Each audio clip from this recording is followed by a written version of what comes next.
Be cool, be kind, be classy. The cupcakes so sweet and sexy. Have fun and enjoy the journey. Just have a good attorney. No big whoop, no biggie. She lives in New York City. And not just a YouTube show. When you know, you better grab a straw. Learn about the law. It's cool here in the shade. Sipping motions of lemonade. Cool heads will prevail. Kindness will never fail. Be classy and vastly wise. Oh, Melanie Little is going live. Oh no, where is Melanie? Follow the island's melody. Is a concert within reach. No surprise, she's at Jones Beach. She heard some music far away. Captain Jack Stack Harbor Bay. He sings and his piano plays. Not all sounds are waterways. Speaking Yiddish and Latin, it's not just for Manhattan. It's for Goethe and Meshegas. Ridiculousness that insanus. Oy vey, Marcus. Proset, that's for schmucks. Be cool, be kind, be classy. My cupcakes sweet and sassy. And not just a YouTube show. When you know. Cool heads will prevail. Kindness will never fail. Be classy and vastly wise. Melanie Little is going live.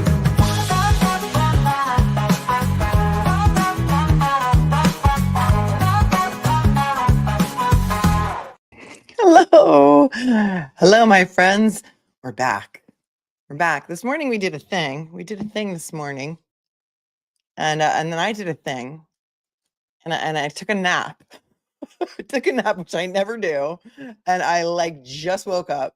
I mean, I haven't even put makeup on today. This morning I came on the air and I had no camera on, and then I took a nap, and then I just woke up, and I had no idea where I was. I had no idea what day it was.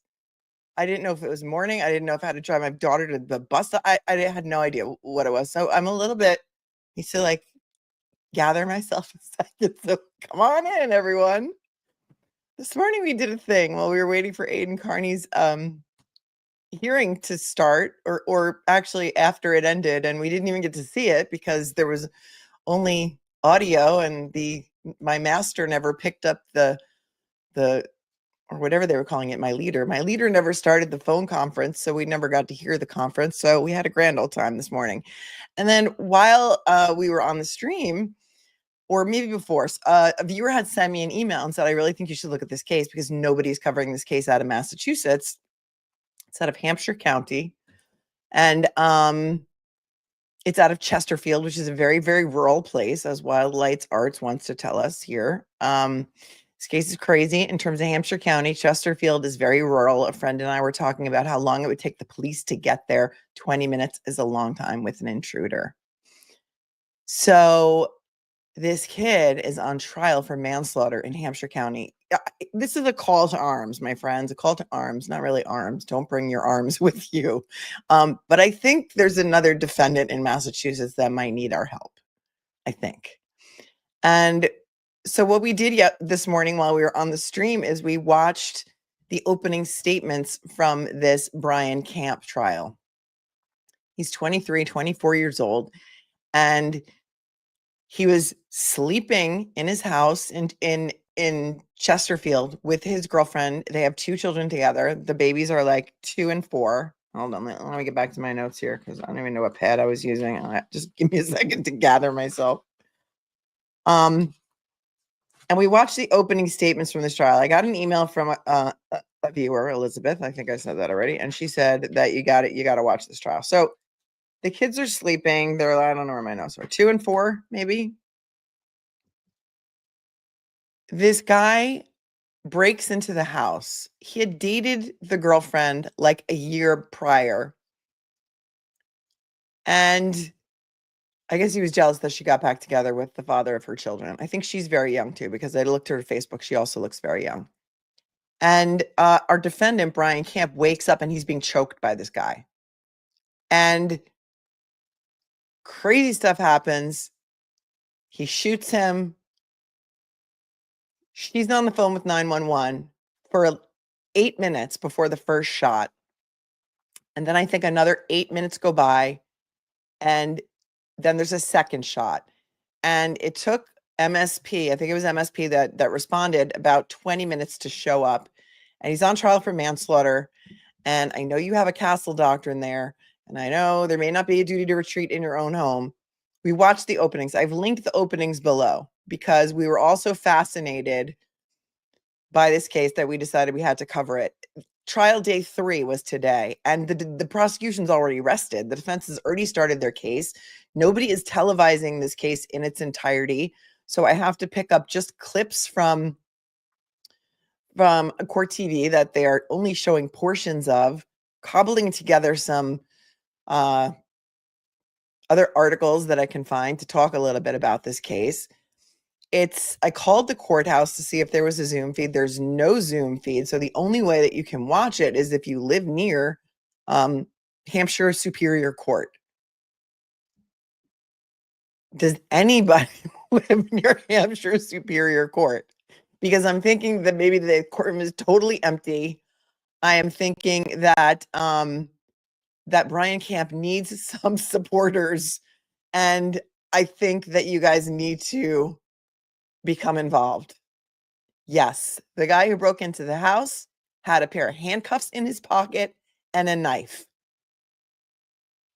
They said it was a decorative knife, but I don't really know what a decorative knife is. You can go back later and watch the openings. Now, the only other person that I have found that is covering this case is a channel that I have never heard of, but I started watching her synopsis of this when I just woke up from my nap that I'm still half asleep from. I sent her an email real quick and I said, do you think I could play your synopsis? Because it's so great. And I haven't heard back from her yet. So should I just beg for permission rather than beg for forgiveness rather than ask for permission? We'll shout her out. We'll subscribe to her. She has about 10,000 subscribers. The name of her channel is called Gossip, Rumor, and Innuendo. And she tells the story better than the defense attorney and the prosecutor. So I think, I'm sorry, girl, I don't know your name, but I love you already. I think we're going to be best friends. I'm going to beg for forgiveness later rather than ask for permission. I'm just going to ask that after we watch her summary that you just go give her a like and a follow because she tells the story better than they did. This courthouse is gorgeous. It was built in the 1800s.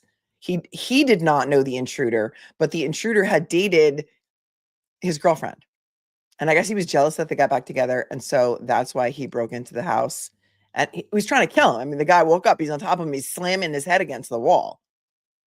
And he's facing up to 20 years in prison over there in Hampshire County. Courthouse is beautiful. It was built in like the 1800s. And apparently this is a town that only has about 1,100 people in it. That's their population. It's like 1,100. This is in front of Judge James Manslaughter in Hampshire County. Northwestern 1st District Attorney Stephen Gagney is prosecuting the case. Brian Camp is being represented by defense attorney Thomas Kokanowski.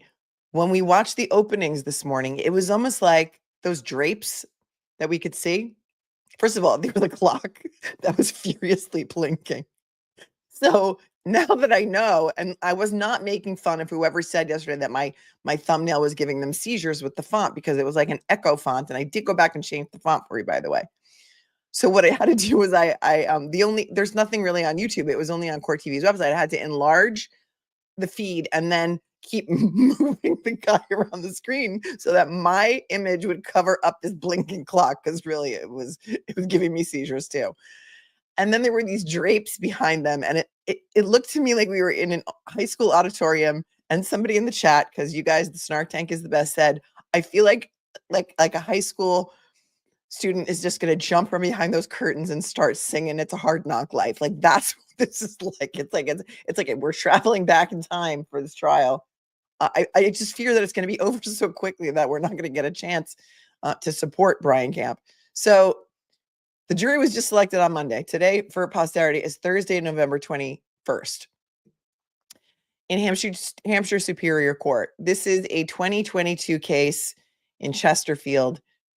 a deadly shooting. Brian Camp, who is 24, is from Southampton, Massachusetts, not to be confused with Southampton, Long Island. He's accused of shooting and killing a 27-year-old Johnathan Letendre of Northampton or Northampton. I know you guys don't like to pronounce the H's there, so you can tell me if I'm pronouncing it wrong. The Northwestern District Attorney's Office says just after midnight, Letendre allegedly broke into his ex-girlfriend's home on South Street in Chesterfield, where Camp was staying. The woman with whom Letendre had previously had a relationship was upstairs sleeping with Camp and her 2 young children.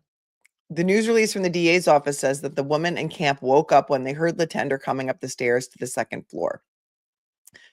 During a fight between Camp and Letendre, the woman called the police for help when gunfire was heard. While talking with dispatchers, I have the 911 call. We're going to play that. It's chilling.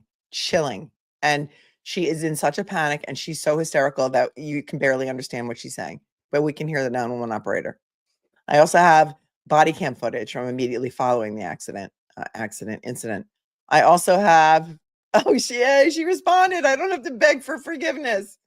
Yes, she said you can totally play it. Thank you so much. Awesome. Love it. Thanks, girl. You didn't include your name in the email, but thank you. I appreciate you. So we have the body cam footage. We have the 911 call. Then we have some video of his interrogation in the police department.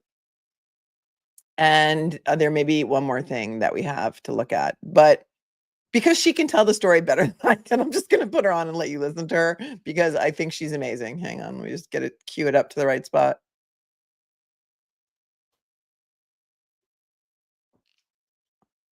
All right, hang on one sec.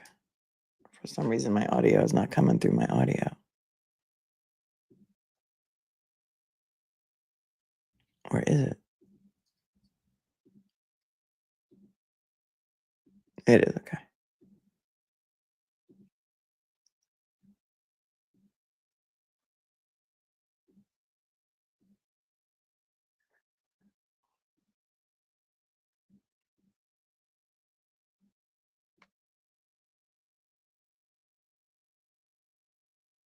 Okay, here we go.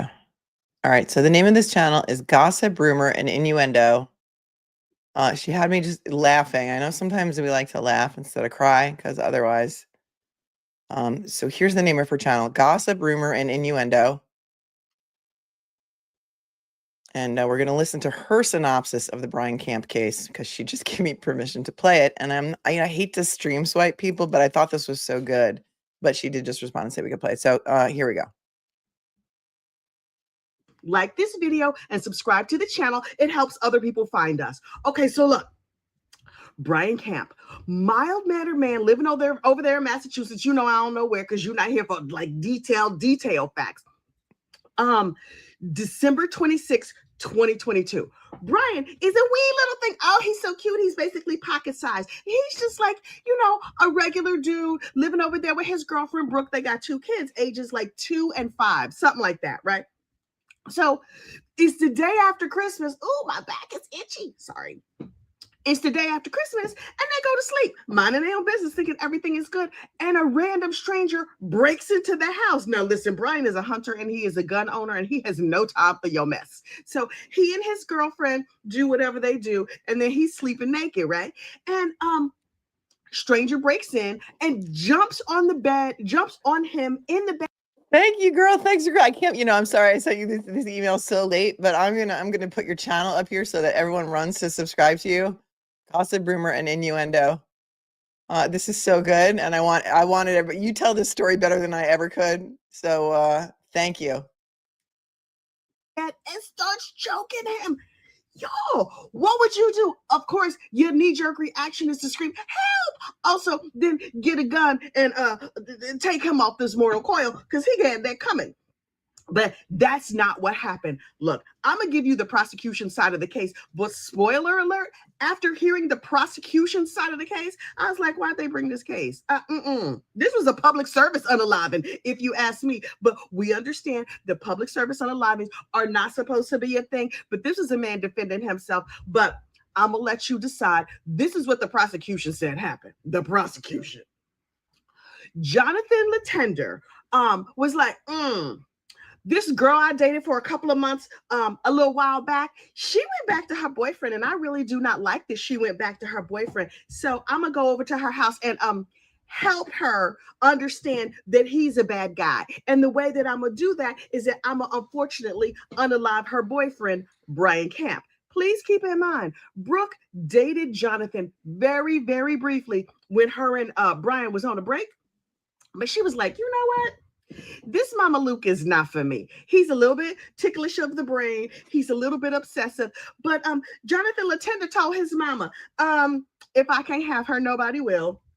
Yeah, I'm gonna unalive myself and unalive her. Okay, not in that order. But I'm gonna have this lady. And Brooke was like, it's gonna be a no for me, dog. I'm gonna go back over to my baby daddy. We're gonna move in together. Everything is gonna be good. And so Brian Camp and Brooke were like, okay, we just living over here in our house, raising our kids. We just had Christmas. They opened up all the little dollies. Everything is great. And Johnathan Letendre he's like, if I'm a break in, what tools might I need to harm these people badly? So he puts on his jacket and he puts handcuffs in one pocket and a knife in the other pocket. Now, look, the prosecution tried to make it better. They were like, he put a decorative knife in his pocket. Yes, they did. Was part of the decoration a blade? If the knife worked in terms of like cutting things, I don't care if it was decorative or not, it was still a knife. So Johnathan Letendre breaks into Brian Camp's house. Brian Camp is sleeping peacefully in his bed, naked as a jaybird, snoring away. And his girlfriend is like, I think I hear something downstairs. And Brian was like, that's probably the cats. Girl, go on back to sleep. We sleeping good, right? And then he hears his girlfriend scream. The girlfriend gets out of bed. She's like, I'm going to go on kitten feet and I'm going to go see what happened, right? And she's like, some crazy man is in the house. And so Brian opens his eyes. Remember, Brian is teensy. He's pocket sized. I don't know how tall he is, but he looks like, if I had to guess, like 5'6", and probably weighs $120 soaking wet. He's a little dude. Big, giant, 6'3", a couple of hundred. 1,111 people in the chat. If you know, you know. Everyone say a prayer. Angel numbers. Pounds. Johnathan Letendre is standing in this man's bedroom. That signs you up for getting, unfortunately, unalive with a quickness, in my opinion. So Johnathan jumps on Brian. Brian is in bed naked, jumps on Brian and starts choking him. And Brian is like, this big Mama Luke is on me, do something. And so Brooke grabs a bottle or a glass or something and clunks Johnathan on the head. Johnathan is like, ow. When he gets clunked on the head, he lets go, which gives Brian a chance to get out of bed and try and fight for his life. And they scrapping and they're fighting. They all over the place. Brooke runs downstairs and she's like, where's my phone? I got to call 911. Oh my goodness. And they're fighting and fighting. And then Johnathan Letendre is so gigantic that Brian jumps on his back to try and get him in the chokehold, and he's riding this man like he's teensy. And Johnathan will not stop. As he's getting choked, Brian is riding his back. Johnathan is still punching, and they fight and fight and fight. Finally, they break up a little bit, and then Brian runs downstairs because he's like, I don't want this crazy man near my daughters who were sleeping in the next room. This is nuts. Keep in mind, this is what the prosecution said happened. So Brian runs downstairs. Johnathan runs downstairs after him. The fight continues, and they find a gun, right? Like a shotgun. But it's a shotgun that's not really that well put together. So this gets good, but it just reminds me, sorry, my freeze game is on point today. Oh, yes. Oh, yes. Oh, yes. Oh, yes. Oh, yes. We both. Oh, yes. We both reached for the gun, the gun, the gun, the gun. Oh, yes. We both reached for the gun, for the gun. Although Kathy can describe it better than I can. Hey, Kathy. Thanks for coming. Brian grabs the gun. He's like, okay, get the F out of my house. And seeing the shotgun, you would think Johnathan was like, this man has a shotgun and I'm just standing here with a knife in my pocket. Maybe I should leave. You think that's what he did? No, he grabbed the barrel of the shotgun and ripped the barrel of the shotgun off. Now, look, it's not like he has superhuman strength. This was a raggedy shotgun. Now, why you keep a raggedy shotgun around, child, I will never know. But the shotgun comes apart. So the barrel of the shotgun is in Jonathan's hand, and the other part, I don't know what you call that other part, the clicky trigger part was in Brian's hand. And Jonathan starts beating Brian with the muzzle of the shotgun. Y'all, this is like something out of a movie or cartoons. Brooke is on the phone with 911, and she's like, listen, my boyfriend is naked. It's a fight. You got to get over here. This mess is crazy. And then they go through several more weapons with picking up, there was a musket loader. Do regular humans keep musket loaders? It's something related to hunting. I thought I only used muskets in like World War II reenactments or something. Not even World War II. What is the Revolutionary War reenactments? Anyway, Jonathan picks up a musket loader and is like, okay, I'm gonna take this musket loader and I'm gonna unfortunately unalive Brian now. Only Brian is a smart little cookie. Listen, he's small, but he's crafty. He does something with the musket loader and makes all the powder come out of it. So as Jonathan keeps trying to fire the trigger to shoot him, nothing's happening. And so they throw that gun away. And then they go back to scrapping. Both men are covered in blood. The fight is crazy. They go on. And then Brian reaches for another gun. First of all, y'all got guns in every room of this house, every part of this house. The story is crazy. And finally, they're fighting over this gun. And Brian finally gets a shot. And so he takes it, bam, shoots the dude. And Johnathan Letendre finally falls to the floor. And it's like, oh my God. Meanwhile, Brooke is still on the phone. Like, okay. It seems to come to, are the police coming yet?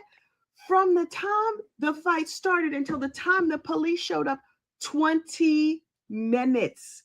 How far out in the country do y'all live? What is happening? There was one time an angry heifer was on my front porch and I was like, boo, boo, boo, hello, police, 4 minutes. But also I live in the suburbs. I don't know where these people are. 20 minutes for the cops to show up? No, thank you. Anyway, hang on. Ooh, I done talked my throat dry. Give me 1 second. Angry heifer almost spit out my iced coffee. This is Kathy. Her channel is Gossip, Rumor, and Innuendo. It is scrolling along the bottom. I didn't know she's good friends with Brandy Churchwell. So now, Kathy, we have a friend in common. So you're even more of my best friend than you were before I even met you. And we still haven't met, although thank you for replying to my email so quickly. Kathy is kind enough to give us a synopsis of the Brian Camp trial because we watched the opening statements this morning. Nobody else is covering this. Court TV has cameras of some sort in the courtroom. They seem like they're from the 1980s. Somebody said when we looked at the defense attorney this morning, are we watching a trial from the 60s, or does this guy just like Mad Men? Like we're traveling through time for this trial. And I think Brian Camp really needs some support, and the trial's almost over. So let Kathy keep telling us the story. So Johnathan Letendre is laying on the floor. He has been shot, grievously wounded of his body, but his mouth is still going. Now, keep in mind, every weapon that was brought against this man, he was able to fight back against.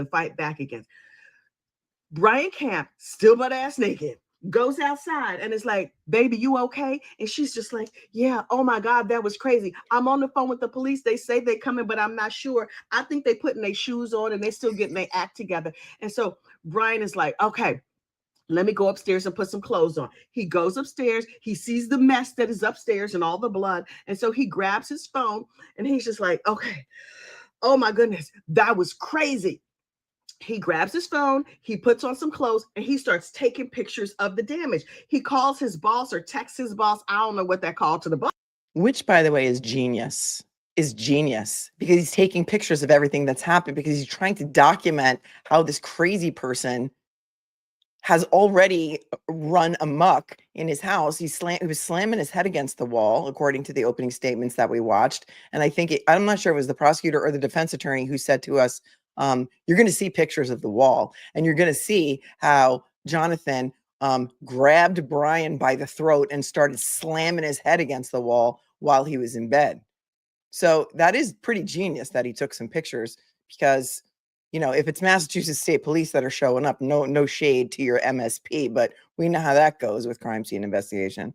Boss was about. He's probably like, listen, I can't come in tonight. I can't come in tomorrow because a whole bunch of craziness has happened around here. But I really want to be a responsible employee. I don't know why he called the boss. Anyway, he takes his cell phone and he's like, blood on the wall, blood on the floor, blood, blood, blood. He's taking pictures of things. And then in the course of taking pictures, he takes a picture of the grievously wounded Johnathan Letendre, who is still laying on the floor. But something tells me Johnathan Letendre was still running his mouth, because a man who has fought through all these weapons is not going to be like, I'm just going to lay here and surrender. Okay, dude, you got me. I'm down. No, it is unclear and unknown at this point what Johnathan Letendre said or did while laying on the floor, but he was still able to talk and he was still able to move. And Brian Camp is like, look, what I'm not going to do is this, boom, shoots him one more time just to make sure that he's not going to, that Johnathan is not going to harm the family. The first shot probably would have killed Johnathan. The second shot accidentally killed Johnathan. What the prosecution is saying is that first shot, boom, it went through his side, through his liver, his stomach, his intestine, his lung. Child went through everything, apparently. It's a hollow tip bullet. I don't know what that means, but I know the tip was hollow. It went through him. Wait, I think the hollow tips, aren't those the ones that peel back so they do maximum damage? It did a whole bunch of damage. The dude is bleeding out there on the floor. But you know what he's not doing? Shutting up. Listen, he failed all his shut up classes. I know a little something. No, every single one of the 1,360 of you are going to run over to Gossip, Rumor, and Innuendo and give her a sub, because I needed this today, and she is serving this up to me on a silver platter with caviar and creme fraiche. Like, you have no idea. Because we're going to watch some really chilling body cam. We're going to watch the defendant covered in blood at the police station, at the MSP barracks, talking to them without his lawyer. And we're going to listen to that 911 call. And we're going to look at some body cam footage after the incident where he comes out covered in blood. And Kathy is what we need right now. About that failure to shut up life. Anyway. Wait. I missed it. That was a good part. But you know what he's not doing? Shutting up. Listen. He failed all his shut up classes. I know a little something about that failure to shut up life. Anyway, he's still talking. And Brian is like, okay, now you done beat me up in my own house. You done messed up my house. You done beat me with my own weapons. Tried to unfortunately unalive me. I done had enough. Sometimes you have just had enough. The prosecution says that first shot was good. Had it just been this first shot, everything would have been fine. What the state of Massachusetts is saying is that the second shot was manslaughter, because Brian had time to stop, think about it, get dressed, call his boss, take pictures, do whatever. And so they're like, so we are bringing the charge of manslaughter against Brian Camp. And to that I say, what? Heifer, what? The state of Massachusetts, where do y'all get the Normally, after the prosecution has made their case, I'm like, okay, I see why they brought this case. Let's see what excuses the defense is going to have. But in this case, I'm looking at the prosecution like, y'all got to be out of your minds. I'm already team defense, and they have not opened their mouth and said anything. Also, it is the day after Christmas. You're supposed to be being merry and bright, not breaking into other people's house. So I was like, this defense attorney could pretty much get up and say anything, and I'm going to be team Brian. So the defense attorney gets up. Number one, Lord Jesus, this man talks slow. But anyway, his opening statement, he was like, let's see if Kathy talks about how he looked like he was from Mad Men, because he did. He had that little feather in the back of his hair. Okay, thank you, Kathy. Thank you. I can't thank you enough. Look, Brian and Brooke were a happy couple living in their house, celebrating Christmas with their little girls. At one point, they had been on again, off again. And at one point, they broke up for 3 or 4 months. During that 3 or 4 months, Brooke dated this Johnathan dude, but just for a little minute at a time. And then she was like, not this Mama Luke. I have terrible taste in men. I'm going back to my boyfriend. And so she went back to her boyfriend, and they was living happily ever after over there playing happy families. Everything was good. When this crazy man was like, you know what I'm going to do? I'm going to break in the house. Brian Camp had no idea who Johnathan was. He did not know that Johnathan had a relationship to Brooke. He did not know that Johnathan even knew Brooke. As far as he's concerned, a random stranger has broken into his house the day after Christmas and started causing all kinds of mayhem and madness. And I was just like, okay, that seems reasonable to me. And then the defense attorney, I was like, Mr. Defense Attorney, you don't even have to say nothing else as far as I'm concerned. I was with you as soon as the prosecution started talking. But anyway, he was like, so Brian was just defending his home and family. And also, did you peep the size of my client? Did you peep the size of the dearly departed? Well, the departed, that dude was gigantic. He's so big that Brian Camp was riding on his back trying to choke him out. They went through. Wait, has the departed entered the chat? Did she just say the departed? Because she's talking our language now. She's talking some Boston organized crime, my friends. Hold on. Oh, Kathy. Kathy, we need you in our lives. I'm so happy I found you when I woke up from my nap. Okay, her channel is scrolling along the bottom of your screen. Gossip, rumor, and innuendo. Scrolling right there, girl. I got you. I got you. Whoever just asked that, the 4 people who have asked that, it's scrolling along the bottom. Her name is Kathy with a K. The name of her channel is scrolling along the bottom. See? Gossip, rumor, and innuendo. Okay, I need to take a break. I think she did say the departed. Okay, so hang on. Dearly departed. Well, oh, dearly departed. Okay. Peep the size of my client. Did you peep the size of the dearly departed? Well, the departed, that dude was gigantic. He's so big that Brian Camp was riding on his back trying to choke him out. They went through 2 or 3 different weapons. It's like something out of a movie, and this dude kept coming. And the state is saying like, well, the first shot was good, but the second shot, he should have waited. Waited for what? This man is in here with weapons and everything in the house.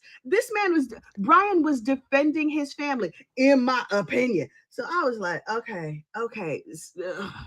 Defense, honestly, you can say less, but I understand that you feel like you have to defend your client. A stranger breaks in, he doing all kinds of mayhem. This man's defending his family. There's nothing more to say. So then they take Brian down to the police station the next morning because first he got to go to the hospital. Everybody got to go to the hospital. Brian's hand is broken from this fight. He's all jacked up. In the police video of him being interviewed, it looks like he's been in a fight or been hunting or something. His face is covered in blood. He got a big old cast on his hand. His hand is broken. And they were like, did you know this dude? He was like, no. I was naked as a jaybird, and this dude broke into my house and started causing mayhem. And they were like, does Brooke know anybody with this name? Ooh, sorry, my pad of paper got in the way. Does Brooke know anybody with this name? And he's like, no, I don't think my girl even knows this dude. We never met him in our lives. And the cops were like, okay. Now, Brian said one thing that the police are using against him. Although if you know police, they tell you everything you say can be used against you. Brian is like, if I was wilding out like that, I would want somebody to put me down too. This is crazy. Now, the police are saying, in his interview, he said he would want somebody to put him down too. And look, clearly, I am not the law. Kathy's a Jersey girl. I see. Somebody said, I love how creators support other creators. Isn't that what we're here for? Women supporting other women, women building up other women. We look at it on the cesspool of Twitter and we see all those. They tried to tear me down on Twitter. They ran me off. They didn't run me off of Twitter. I wasn't really in on Twitter anyway. But they terrorized me to the point where I don't need this drama. I do not need this drama in my life. I do not need to be constantly made, they make videos of me on Twitter like they are here to tear me down. And that's what women normally do. Not the women in my chat, not the snark tank. You guys don't do that. Because we are women supporting other women. And right now we are here to support Kathy because this is fire. Thank you for coming to my TED Talk.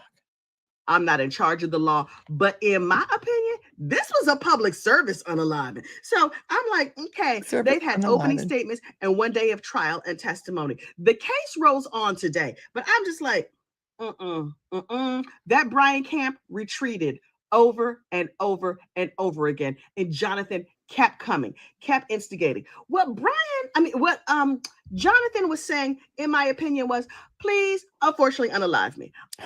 Do you have bullets? Do you have knives? Do you have other weapons? Because I came with handcuffs to handcuff y'all up and do terrible things. I think Johnathan was saying, please and thank you, pop a cap straight in my ass, because that's what he was asking for. And listen, if you order up BS, you can't be surprised when BS gets served. And this boy got served a giant heaping helping of BS by way of a bullet.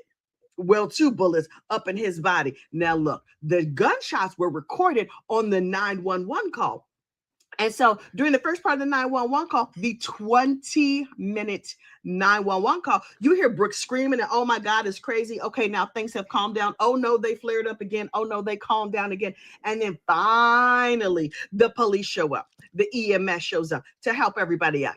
Get out of here with this mess. So look, I'm keeping an eye on Brian Camp. But I'm about to make a t-shirt, Team Brian, Free Brian Camp. In this, listen, if you are Johnathan Letendre or one of his supporters or one of his family, I would love to hear your point of view. Love it, love it, love it, love it. A man breaks into my house with some weapons. It's not gonna go good. I'm just letting you know right now. It's not gonna go good. But this day one of Brian Camp, state of Massachusetts, and the unrighteous prosecution of poor little Mr. Brian Camp, little pocket-sized Brian Camp. I wish y'all would. Okay, so look, we're gonna stay on this case. We're gonna see what happens, and I will talk to you later. Bye. Wow, just wow. I mean, just when you thought your life could not get any better, in walks Kathy. Gossip, rumor, and innuendo. Please subscribe to her. I wish that she did the openings in the Brian Camp trial, because we would have been so much more entertained. And that, my friends, in a nutshell, maybe Free Brian Camp needs to be pocket size. That reminded me of, I don't know, Kathy, if you watched the Robert Tellis trial. I called him Boss Baby because his employees thought that he looked like Boss Baby. We have special emojis in our for our members in our chat. We're gonna have to make one maybe for this trial, but we've got Boss Baby emojis. Let me see some Boss Baby emojis in the chat, because they made fun of this man's little moccasins and his little cheap Nike sneakers that they said were from Marshalls and Ross, and they shoe shamed him for the whole trial. And he also was pocket size, but that's even better. So, thank you for the Boss Baby. I'm like laughing so hard that my nose is running. We needed that. Thank you. Let's women helping other women. Apparently, Kathy's also good friends with Brandy Churchwell. Who knew? Who knew? The YouTube world gets smaller and smaller. And here we are. We are here for Brian Camp. You guys, if you live near Hampshire County, please go to the courthouse. Okay. If you haven't watched the opening statements, I linked them in the show notes below. We watched them this morning after we finished talking about Aiden's hearing. I said, somebody sent me this trial, one of my viewers named Elizabeth, and I said, apparently it needs some attention. Nobody's talking about it. So this is in Hampshire County, Massachusetts. The judge is James Manetsis. It's Northwestern First Assistant District Attorney Stephen Gagney prosecuting the case. Now, all Court TV really has is like a synopsis. Today was day 3, but day 1. Why is this link not clickable? Wait, hang on a sec. When I do my show notes, I make it so it's clickable. So day 1, we saw the openings. And then the other thing that they did on day 1 after the openings is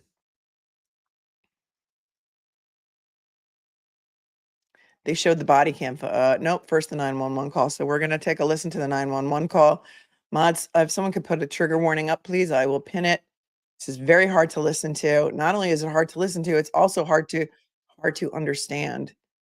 And the coverage on Court TV is really like slim and none, and Slim just got on the bus. In fact, when I first looked at this video earlier today, it was unlisted. It's like they're not even putting this up. To me, this is a clear case of self-defense, but for some reason, the state of Massachusetts wants to charge him. And, he's facing up to 20 years in prison.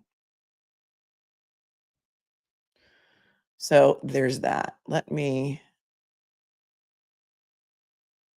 take this back a little bit.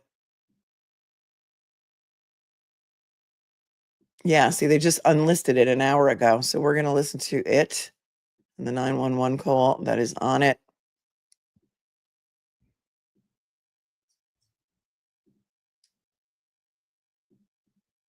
of killing a man who broke in.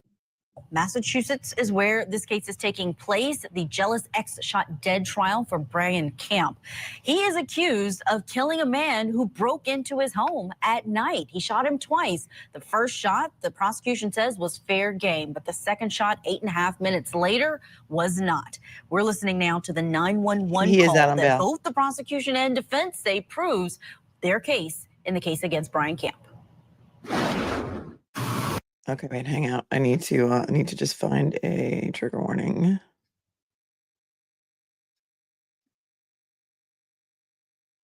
Thank you, Scott. All right, here we go.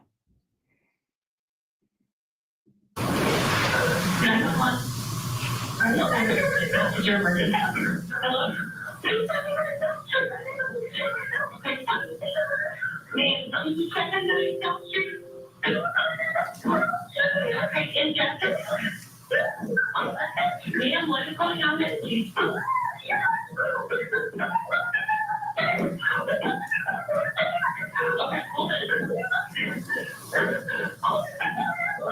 Ma'am, did you say somebody broke into your house? Okay, where are they right now? Attacking your boyfriend? Do you know who they are? Ma'am, are there any weapons? Okay, does the person who broke into your house have any weapons? Do you know who they are? If you do know who they are, who is it? Who is it? Ma'am, who broke into your house?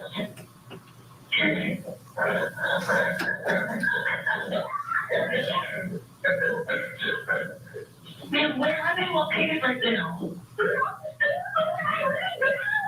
Okay, they're upstairs in your house. Are you down there? Okay. I need you to take a, ma'am, I need you to take a deep breath from this information from you, okay? You're already on your way out, you know. Ma'am?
Okay, hold on.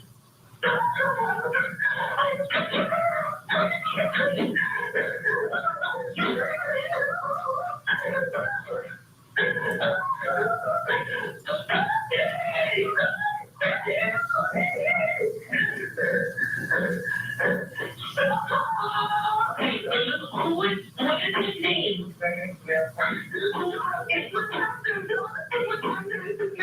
Okay, Johnathan. What's his last name? Letendre? Okay. So, what is your boyfriend's name? Wow, what a hysterical call there from the woman who's at. I mean, did you see the pictures of them side by side? Look at this. If you weren't looking at your screen, come on back. So you can get an idea of the size difference between them. This is the defendant on the left at the top of your screen, and this is the victim on your right. I mean, what the duck? Let's hear what this talking head has to say for a little bit. The expert. Studio guest, former federal prosecutor and criminal defense attorney Michael Sterling is here. Just tell me what you think about the hysterics in that call. Who does that help when you're hearing this chaos? I mean, I think it helps the defense, right? Because what you're doing is putting into context a real life situation, right? It's easy for prosecutors to sort of replay what was happening in that scene, but when you hear the hysteria, the chaos, the moment of this all happening, and you can feel the real emotions, the fear, the thought process. You can see, like, there's a reason that there's an exception to the hearsay rule called excited utterance, because when you're in that moment, it's hard for you to make something up. Right, you can't just, when you have that frantic, that nervousness, that stress, that fear, you can't just make stuff up. And so when you hear what's happening in the moment, I think it really helps the defense's case, because it puts into context what might have been happening in that, what going through. You can hear that that's his wife. She's afraid. She's scared. She's terrified. And so it helps put into context what they were going through in that moment. This is anyone's worst nightmare, a home invasion. You are asleep, you wake up, and someone is inside of your home. And we're hearing that play out, the 20 minutes that it took police to get there. Are jurors going to hang their hat on that? Are they really going to lean into that? Knowing that sometimes police can come immediately, sometimes they can't. But what do you do if you're a defendant or the shooter in this case, and you have the assailant inside your home still? And 20 minutes is an unusually long time when you have a call like that. Right now, if you call 911 and you're looking for assistance, or there's some non-emergency type situation where you can wait for police, but typically when you have a home invasion, someone's in your home, you have a call like that, you usually have somewhere between a 3.5 to 4.5 minute call. 3.5 to 4.5 minute response time from police or emergency responders. 20 minutes is unusually long for this type of incident. And so I do think that's going to impact jurors, because it's like, what was going on in those 20 minutes? And was the threat ever leveled? And, was there a reason to still be in fear that something could happen? And why were you taking so long? That's going to be key. Was the threat leveled? I think that's what both of these sides are going to be hammering home. Michael Sterling, thank you so much. We do have to get to a break, but we've hit the pause button on that 911 call. We're all going to listen to it play out together. Wait, people are saying it's Eva's ex. Who's Eva? The girlfriend's name is Brooke. I'm confused. Yeah, a far cry from "there's a man pants down in the snow," or a 911 call such as like that. All right, let's see. Moving on. At 1:30 p.m. Leilani Simon, her sentencing is scheduled. She's charged with victim Johnathan Letendre, girlfriend's ex Brian Camp. He's charged with manslaughter in the death of his girlfriend's ex-boyfriend. And according to court documents, the victim, Johnathan Letendre, broke into the home that Camp shared with his girlfriend and 2 children and attacked Camp while he was sleeping. Letendre was the girlfriend's ex who couldn't let it go, wanted to still be with her, and that night at 12:30 a.m. broke in. Camp allegedly shot Letendre in the torso first as Brooke Janik was calling 911, and then 8.5 minutes later, he shoots again. Let's listen to more of that 911 call. Your boyfriend is Jonathan has a firearm right now?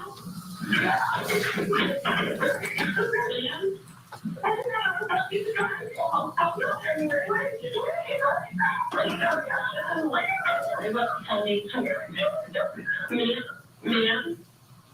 Okay, who has the gun right now? You have it? Okay.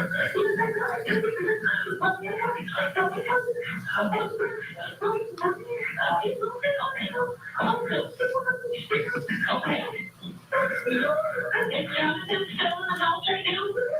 Okay, are they separated right now? Brian got the top of him? Okay, do you have the only gun there now? Yes. Okay, hold on 1 second, okay? What's your name now? What's going on now? Okay,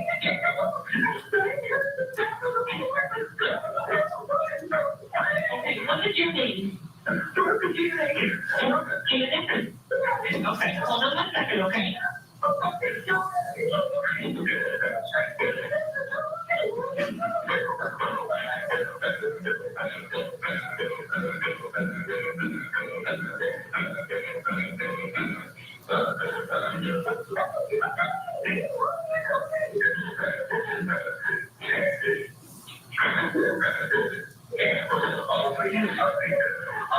Okay. Well, Kathy says Eva is from America's Next Top Model and her ex-husband is a court TV lawyer. Oh, so he was the talking head on court TV. I'm so confused. Somebody said it was from Real Housewives of Atlanta. And somebody said, I was thinking it was the defense attorney in this case. I'm like, but why Atlanta? He's in Massachusetts. What are we talking about? Okay. You see, we get off into like 500 side chats here, but we need a little breather because this 911 call is really very triggering. Going back to it. Okay,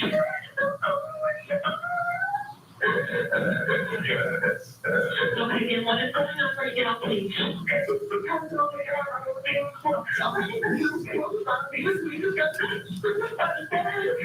that's all right. So Brian has Johnathan Letendre right now? And where are you?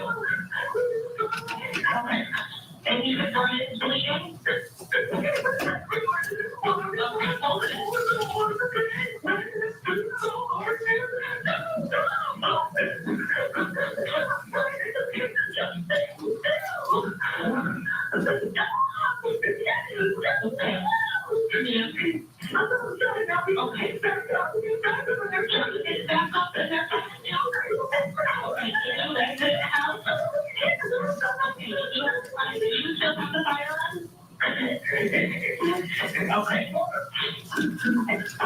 Okay. I want you to speak after the keep it on this place. He has another one. Who has another one? We have a secret house because he's a deer hunter. Okay, nobody currently has a firearm in their hand except for you, right? Brian has one, and Johnathan has a metal bar. They're still fighting. Okay, so hold on. So you have a It's interesting to me that the 911 operator is assuming that there's only one firearm in the house, right? And so she says, well, I've got one. Apparently that musket broke in half, as Kathy told us. And I think he grabbed a Sig Sauer. So I think now Brian has a gun. And she said Johnathan has a metal rod or some sort of metal bar. So let's listen to that again, because now we can finally understand what she's saying. It was very hard to make out. So her name is Brooke Janik. Nobody currently has a firearm in their hand except for you, right? Brian has one, and Johnathan has a metal bar. They're still fighting. Okay, so hold on. So you have a gun in your hand. Your boyfriend Brian has a gun? Yeah, just currently? And Johnathan has a metal bar or something. I don't know. All right. I want you to stand on to me, okay? Do not get up. So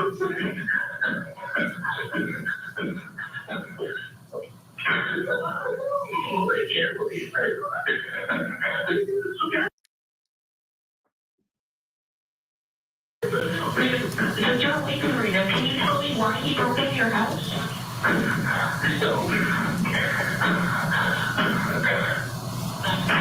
You're my boss. Don't be going.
Okay, where are you right now?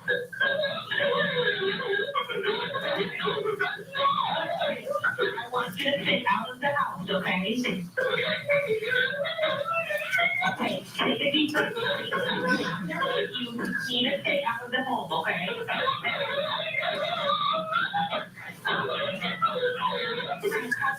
What else have you heard?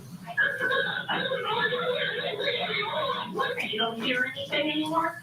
Now, get out of the house, okay?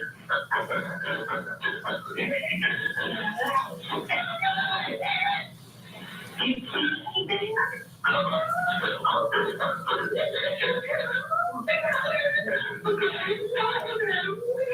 You got him?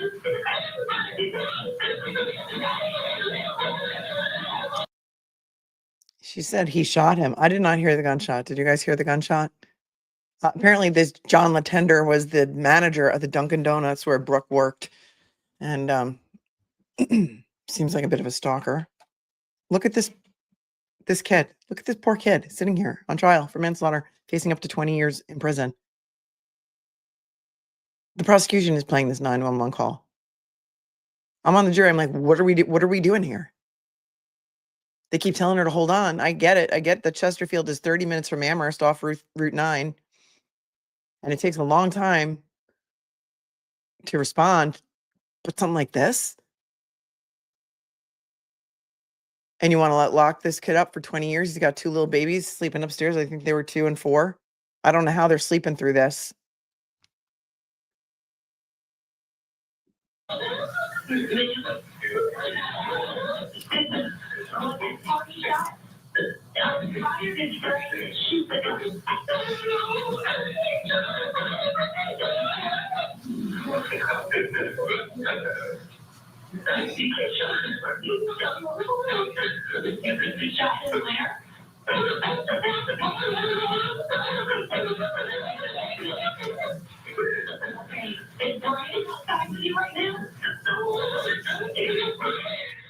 This is a call that screams exigent circumstances. It's hard to make out, hard to hear everything that Brooke Janik is saying there, but you can hear her reacting, saying no over and over. And the shot did happen there. And we know that because then she's talking about it to the 911 caller who is asking her for more details about this shot. But that's Ghost 13 says, crazy. I was just now telling my brother about this and come to find out my brother worked with Johnathan and knew him pretty well. Not at Duncan, but as part. Is he a loose cannon? We need to know more. Ghost 13, find out the deets on this guy. Is he nuts? Well, I mean, he broke into their house and he was violent and he was slamming Brian's head against the wall. It's the first shot. And what we're anticipating is that there's going to be a second shot about 8.5 minutes later. Let's pick it up where we're leaving off. Okay, then stay out of the house, okay? I am.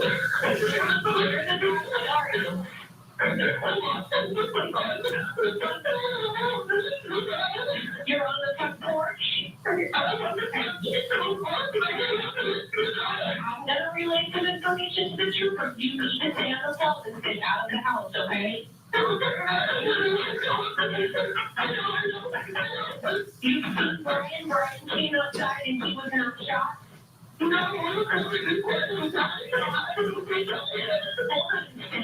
do not open the house.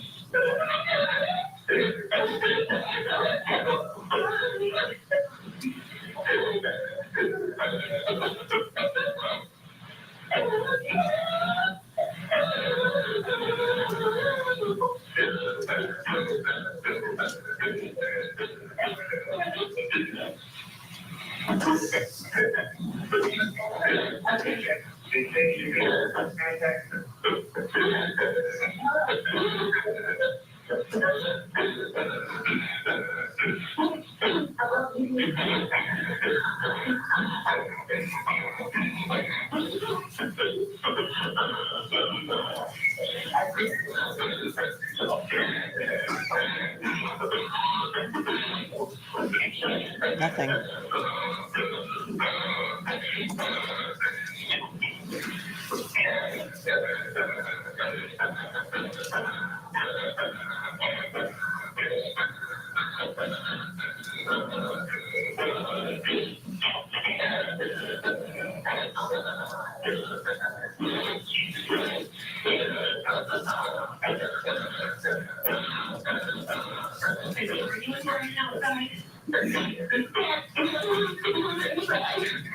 I'm sorry, what?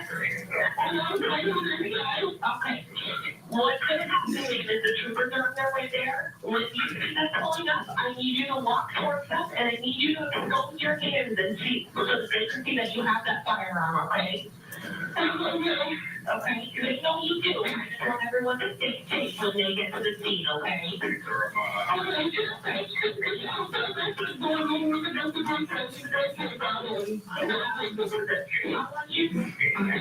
I just don't want Johnathan, what's going on with Johnathan right now? I don't know. What is going on with Johnathan right now? Jonathan's a ducking psycho is what's going on with Johnathan right now. 27 years old. Here's his bio up here on the left. 27 years old, Johnathan Letendre. Managed Dunkin' Donuts, shot in the torso and the head while breaking into his ex's house. That's the way Court TV is telling us the facts, which is accurate.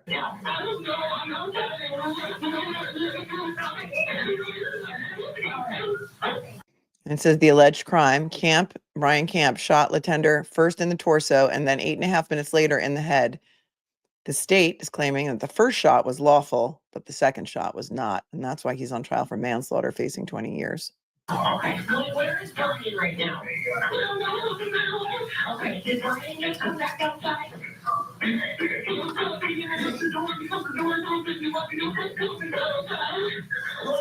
just want to know what Brian is doing right now. I don't ask you to go in the house, so you stay outside. What are you doing right now? Hold on. Keep putting things in the when people call guys, what is Jonathan's status? Do you know? What's his status? Jonathan has a gunshot wound? Okay. Okay, I want you and Brian to exit the home. Are you and Brian both outside? Can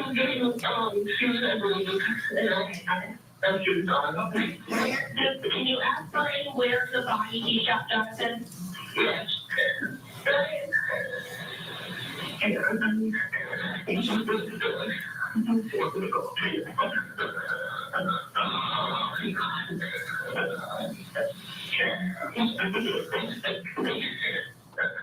We're hitting the pause button on this 911 call. We want to bring in our analyst to talk about this piece of evidence. We have still with us here in studio criminal defense attorney and former prosecutor Michael Sterling. We also have joining us the chief trial attorney for the prosecution's office in Muskegon, Michigan, Muskegon County, Michigan. Matt Roberts is with us as well. Matthew, thank you for joining us. Let me get your take now that you are here. Okay, so this attorney sitting at the table with her is the ex-husband of a woman who was both on America's Next Top Model and Real Housewives of Atlanta, right? That's what you're telling me? Okay, good. Here watching along with us on this case and the 911 call's impact, because Brooke Janik is hysterical throughout. There doesn't seem to be a lull yet in her fear on this call. Yeah, it certainly is harrowing to listen to. Being in the position of trying to determine whether this was self-defense or not. This is an incredibly difficult case for the prosecution here. I trust they believe that they have the evidence to prove this, but juries yeah, they kind of believe they had the evidence in the Karen Reed case too. And yet 2 FBI hired experts who are biomechanical engineers say that John O'Keefe was not hit by a car and a car did not hit John O'Keefe. So you know what? Our faith in the prosecutors of Massachusetts are slim and none. Right, my friends? tend to react viscerally, right? They react on a personal level, whereas lawyers and police officers and analyzing evidence look at it in a more analytical sense.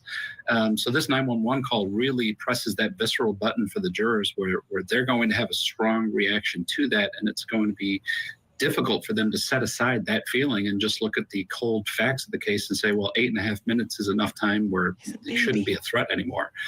Very challenging, very, very difficult case. Yeah, difficult case for this jury. I think they're really going to have to understand the law in this case, Michael, because the facts, I mean, what do you think prosecutors were thinking when they... We don't even know the facts yet. I want Brian to testify. I want Brian to tell his story. I want Brian to say, this guy, you know, sometimes when people are shot, especially with a hollow point, it could take a long time for them to die. And the adrenaline and Who knows what happened in there? There's one witness, and it's Brian Camp. So you could say that we're talking about the facts, but we're not really talking about the facts. Because the only people that know the facts, one of them's dead, and the other one's Brian Camp, and he hasn't gotten on the stand. We're going to listen to his interrogation in a minute, which is going to be a genuine reaction for me because I wanted to watch it with you fresh. They decided, yes, this is one we're going to go after. I don't know what they were thinking. I mean, this is the reason I practice criminal defense law, right? For cases just like this, right? Someone in their own home, minding their own business, being with their family, being with their kids, and someone invites trouble to you, brings trouble to you. You're doing nothing wrong except being in your home, minding your business. Someone breaks into your home with a knife to attack you while your kids are there, while you're sleeping in your own home, and you react in a way that allows you to defend yourself and your family, and you get indicted for it and get charged with a crime. This is the reason I practice criminal defense law, for cases just like this. That's right. And people hate criminal defense attorneys until they need one.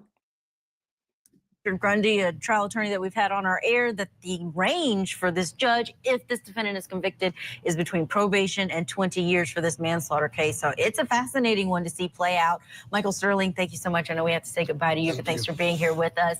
We have more ahead. That 911 call that was made in the jealous ex shot dead murder trial. Jealous ex shot dead. Can somebody think of a better title than that for me? I'm not going to jealous ex shot dead. I'm not doing that.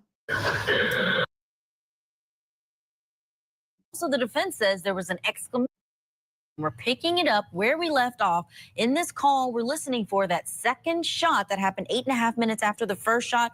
But also the defense says there was an exclamation before that shot. Let's go in.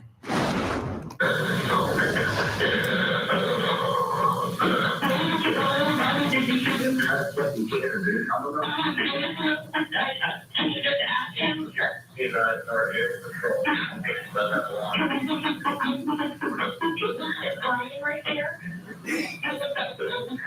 Okay.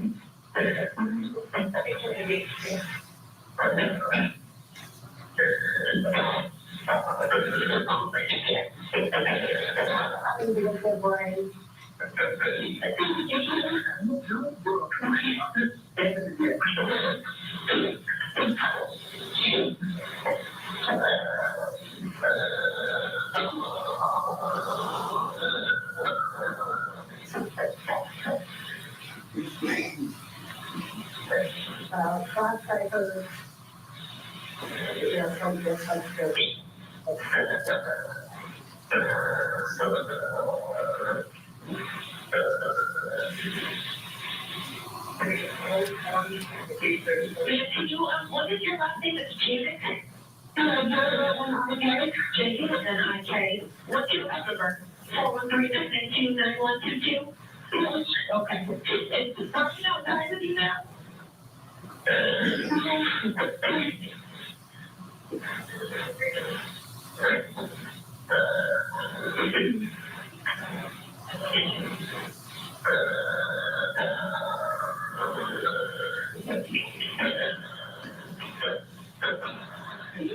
What was the last thing that Brian told you in?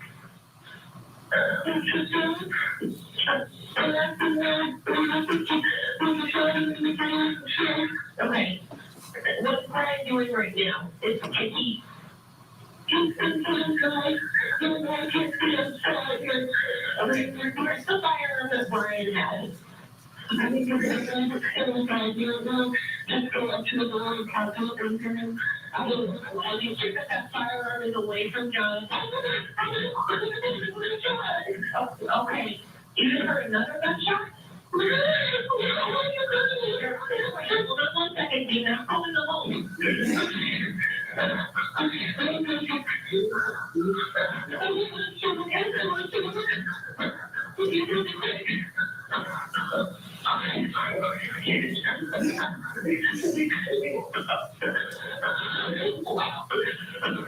Stay away from the house, man. I don't want you to I know. Brian, what was he hearing when he just came outside? Another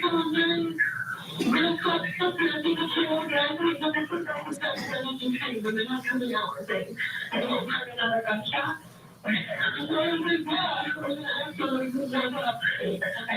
There should be a cruiser approximately a minute out from you, okay? So to see that, I want you to make your hands visible to that cruiser, and then you just slowly walk away from the house and speak with him, okay? And he will better direct you on what to do. Is Brian able to come out? Have you heard from him at all? I don't know the house. He should have done it again.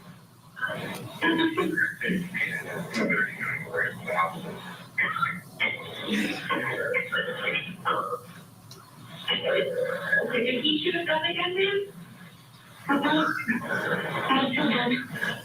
Okay. What is the status of Johnathan right now? Okay, is he alive? I don't know. Okay. Okay, Brian, when I do you have a camera on you still? Okay. Yeah, you can put it up away from you. I want you when the cruiser gets there. All both of you make your hands visible to him and cooperate with him when he gets there, okay? Are her children still inside the house? The children were inside the house. I don't know if they're out of the house. I must have missed that part. I want you to let me know when he's right next to you. They walked away from the house. Okay, your hands are visible to him? Okay. I'm going to take my hands off. That's okay. Keep your other hand out and tell Brian to keep his hands visible.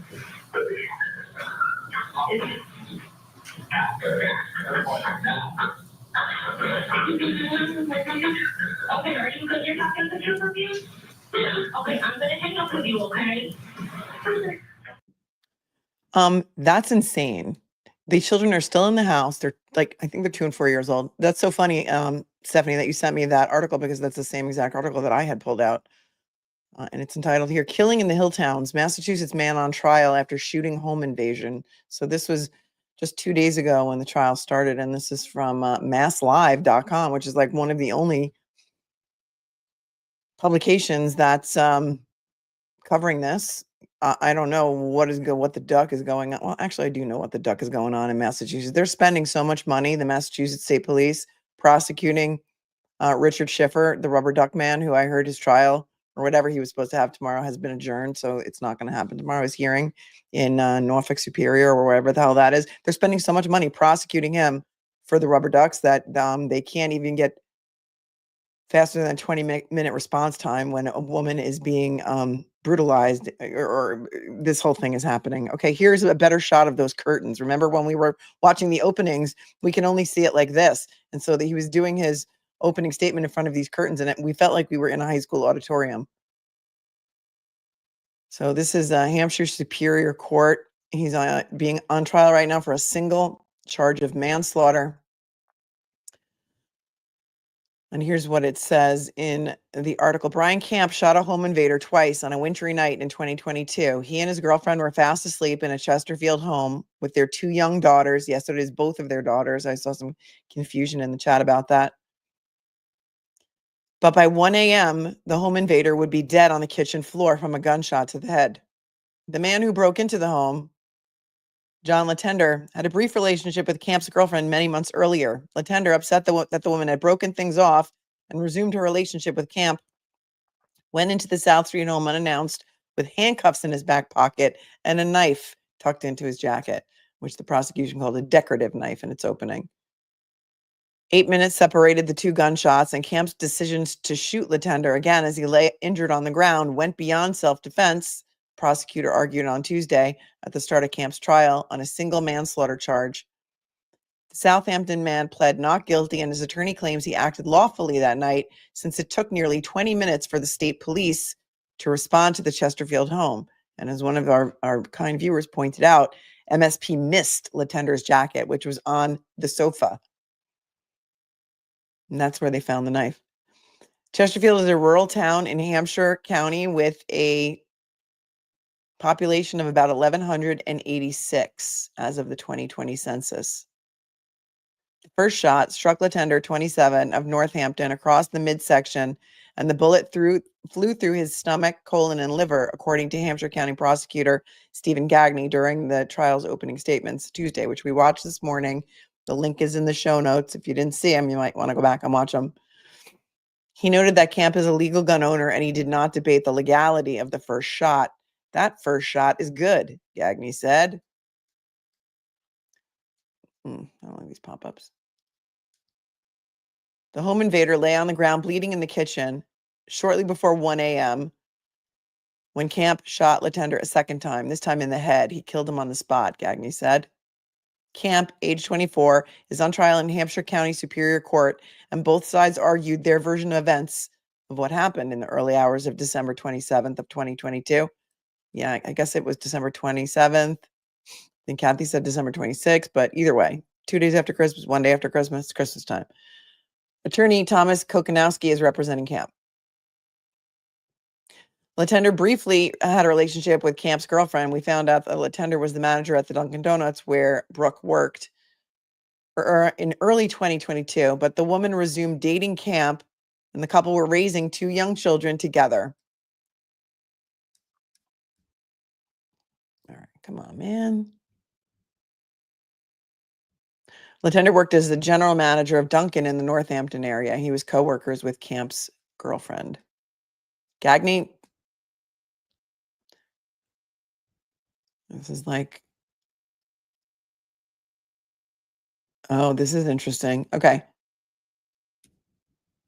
Gagney described Camp's relationship with the woman as on again, off again. And that night, he texted her and said, "Come on, man, why are you doing this to me?"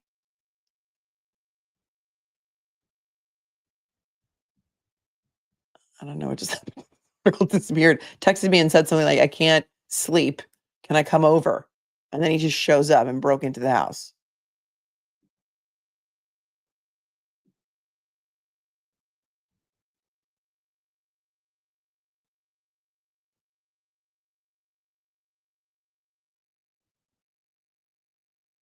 On the night of shooting, yeah, he texted her, "Can you talk? I can't sleep." About 12:30 a.m., Letendre broke into the woman's house and she heard creaking floorboards outside her bedroom door. Camp, sleeping next to her, blamed the noise on the cats outside, the prosecutor said. "This is like a horror movie scene," the prosecutor said about the moment the woman saw Letendre standing in the hall. The woman screamed, and this is like Turtle Boy's no shade to Turtle Boy, but come on, I can't with this.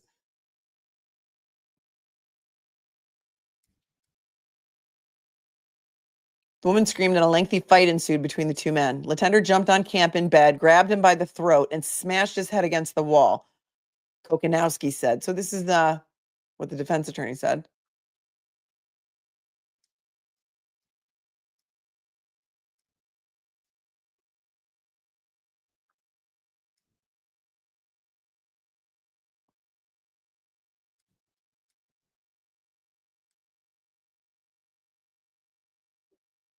Letendre jumped on Camp in bed, grabbed him by the throat, smashed his head against. Okay, I can't with this. I can't. Then she hit him over the head with a glass. Kathy tells the story better than these people do anyway. So forget about you, Mass Live. You're dead to me. You're dead to me.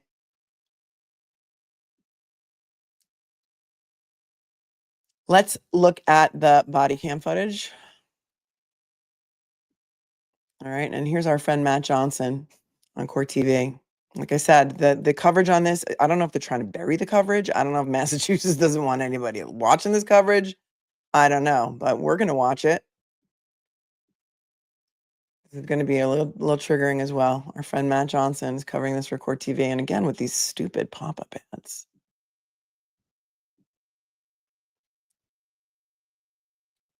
It's like even Court TV doesn't want us to watch their coverage. Give us some closed captions here. It's only 4 minutes long. It's the body cam footage when MSP, I think it's MSP, that did actually show up. The prosecutor's name is, you're going to write him an email on his private email server?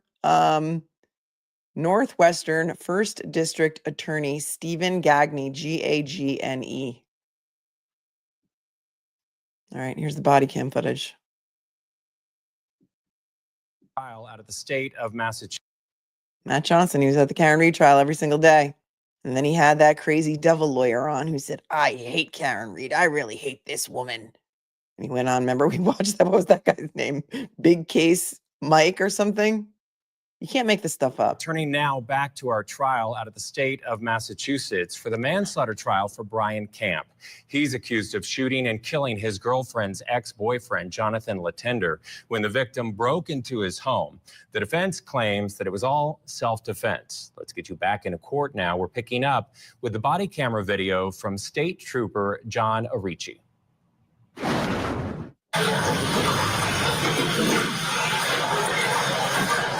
Where's your firearm? Don't touch it. Yep, I know. Get on the ground. On the ground. On the ground. Man, stand up towards me now. Come towards me. Come towards me. Right on my cruiser. Sit on the bench. Right on the push bar.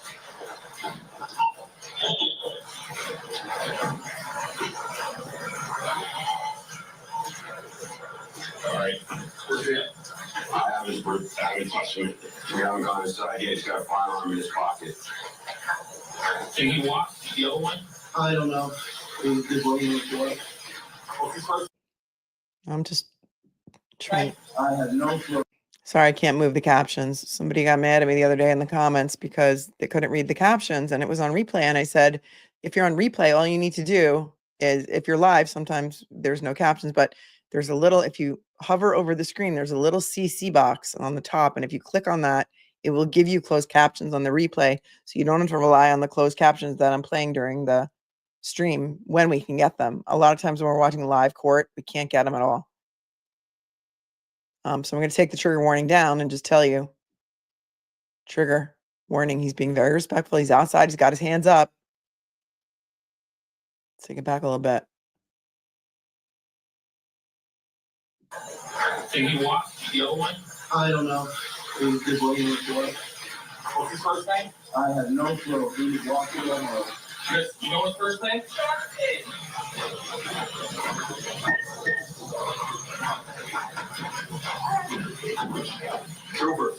Trooper, handcuff him.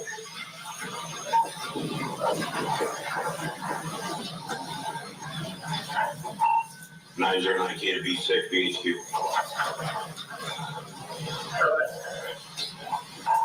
One male party detained. One firearm detained.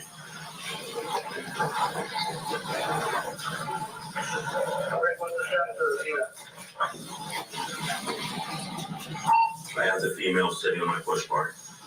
Is that a 6 hour? Because I read about a 6 hour in the where my firearms folks. I don't know. I barely know a gun from a rifle. I do know that, but they did say he had a 6 hour. So I don't know if that's what a 6 hour looks like. Somebody can let me know. Yep, no gloves. Right, no gloves. Handling the weapon. And I mean, look, in his defense, he doesn't know what he's walking into. He doesn't know who the perp is. He's just getting there. So I can see his treatment, I think, is reasonable, right? We don't know. That's a SIG. Thank you, Edward. We don't know. You know, they don't know what they're walking into. So let's take this back a little bit. Should he have gloves on when he's handling the weapon? Anybody? Anybody?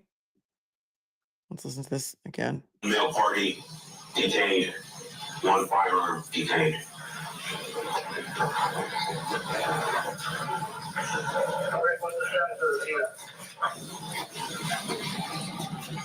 I have the female sitting on my push bar.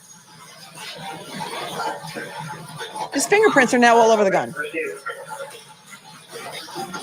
Okay, now his fingerprints are all over the gun. I don't know. Would Ed Wallace be like blowing a gasket right now? Would he be popping a blood vessel? Would he be throwing like, I don't know.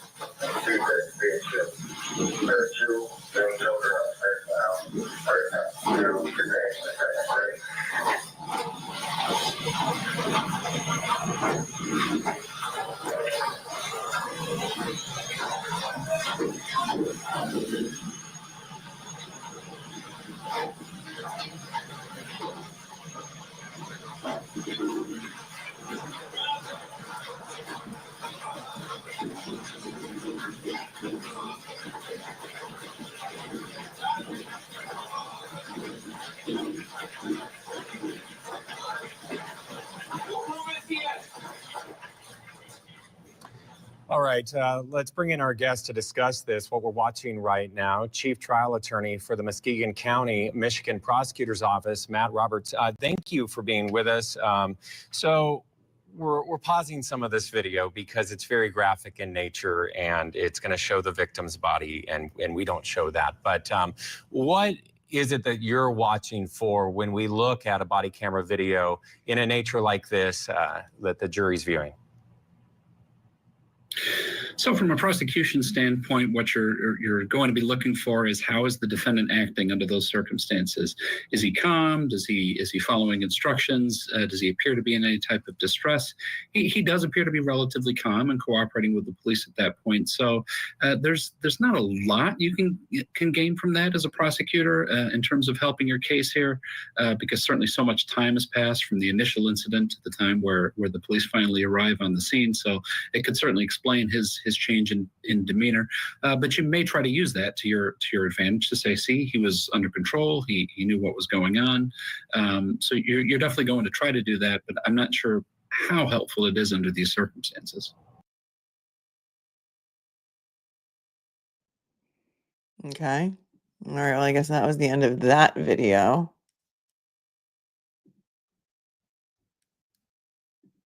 Ed Wallace will be triggered by that. Let's go to the chat, and then we have the interrogation to watch.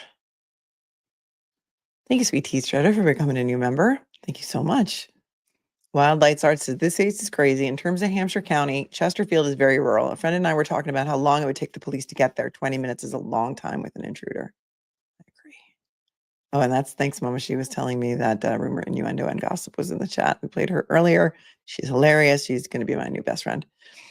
Petty Paralegal, thanks for the 10, says, thanks for your tireless, always entertaining coverage, even intense subject matters. We love you. Oh, I love you too. And here she is, Gossip, Rumor, and Innuendo. If you're just tuning in, you need to watch from the beginning to get her hilarious opening statement that, in my opinion, was better than the defense's. Somebody said, what's your opinion of the defense's opening? Like Kathy said, Gossip, Rumor, and Innuendo said it better than I could. He should have just sat down and said, I have nothing to say, because the prosecutor really said everything to help his case. And I thought he was a little bit, but that was just me. And then Lizzie said her name is Kathy, great friend of Brandy Tushwell, which coincidental, right? Marco, I think this went to court simply because Brian Camp spoke to the police without legal representation. Why did the DA for this county decide to prosecute? Great question. Is he up for re-election? I don't know anything about Hampshire County, but I know you guys have Google at the ready, and many of you live in Massachusetts. Mike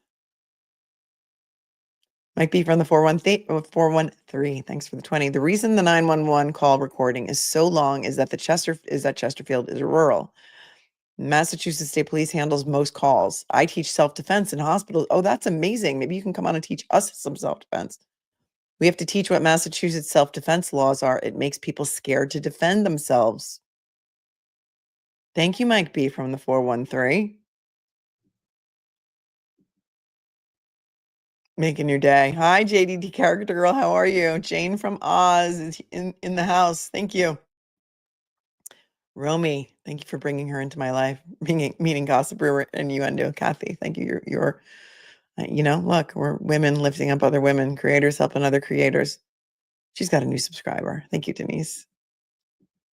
Boy, Gossip, Rumor, and Innuendo is funny. Thanks for the education. I can't believe what I stay up late watching here in Dublin, Ireland. Sláinte, my friend Karen Heatley. Sláinte, and thank you for tuning in from Ireland. I know it's late for you there. Rescue Puppy is a member of Kathy's channel, and she loves her. And look, she must love me too, because she's been with me for a year. Thank you, Rescue Puppy. I appreciate each and every one of you more than you even know. And here come the good ones. Bribing you two for a live sometime. Oh, we're going to do it. Don't tell Mr. G that Mrs. G just spent a 10. I won't. Yeah, 100%. Oh, look at it. And then Kathy comes in here and gives me 5 memberships. I should be gifting you, girl. I would love to collab with Kathy. Kathy, have you covered anything about the Karen Reed trial? Because we need you. We need some comic relief in Karen Reed. I've got a playlist of about 100 videos on this case, and we need you to come in and maybe just impersonate some of the players and tell us what you think. Tell us what you really think. Don't hold back. Thank you so much for your gifting. That is very sweet and generous of you. DMB 22 started drinking coffee this morning, watching with you, and I'm drinking wine, watching with you. Where did the day go? Cheers, cheers. So damn lucky, aren't we? So damn lucky. Tomorrow night, Dave at the Garden. Shauna says, fabulous, needed this. Thanks. No, thank you.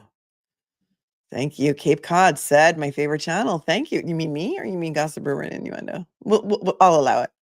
Either way, I'll allow it. Thank you on top for your super sticker. You're so sweet. And Laura thanking me for bringing Kathy. Thomas T wants to know if the Commonwealth still burns witches. And you know what? I'm not quite sure. I'm not quite sure. I think they might. Iceman, what a difference from the Azamian pieced out in the snow. Yep. Sandy, thanks for the 5. Thanks for all the great content and for hosting the funniest snark tank around. It's a tough crowd. It's a tough tank, but you guys can hang. I know you can. So come on in. The water's warm. And if we don't like you, we send you to Block Island, which is a lovely place. We have boarding pass emojis. Members, put some boarding pass emojis in the chat. Because if you're mean and you bully people and you're hateful, my mods give you a one-way boarding pass to Block Island, which is really lovely this point of year. It's actually this time of year, it's actually a real island in between Rhode Island and Long Island. There are many ferries that go there. From Montauk, you can go from like the Fall River area. You can go from New London. And Block Island is lovely this time of year. And many of the trolls in the chat have found their way there and they can't get. Once you get there, you can check out, but you can never leave. Tammy, Truth and Justice, thank you for the 10. Lorena Not Bobbit. Yep. Compared to Jen's 911 call. That's exactly what Iceman said. And then maybe you said it first. Desert Cat. Thank you for the 20. I appreciate the cases that you and we cover. They lean towards the possible injustice towards the accused, which is more important than solely sensational trials about moms or men who probably did unalive their child or wives. Thank you for noticing, because I tend to pick cases that I have a passion about and for, and that people who need a voice. And that's why I picked up Karen Reed. It had nothing to do with clicks and likes, despite what they might want to tell you on Twitter, in addition to my personal connections to the Norfolk area and things like that. So thank you for noticing. Ms. Mojo Horizon, being stalked and hunted down in your own home is one of the worst. It never leaves you. I'm really sorry if that happened to you. Thank you for the super chat and prayers to you. Julio, trying to catch up and just replaying Shutting Up 3 times. And am dead. Hilarious. Hilarious. Everyone give Gossip, Rumor, and Innuendo a 7 alike. Pocket size women supporting women. Much needed. Thank you, Mel. Thank you, Pocket size, for your super chat. Jessica, thanks for the 5. The courthouse is my hometown. I can tell you anything you need to know about the area. Okay, anybody has any questions, ask Jessica Whaley in the chat. It's a beautiful courthouse. Beautiful old courthouse. We're Hampshire County. I just had Googled that before, so it should come up. Let me show you this.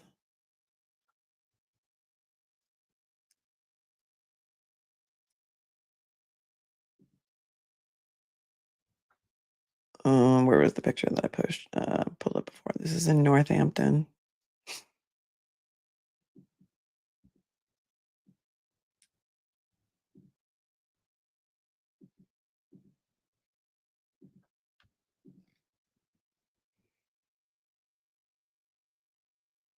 I mean, it kind of does look like Salem, but I don't think this is the exact courthouse.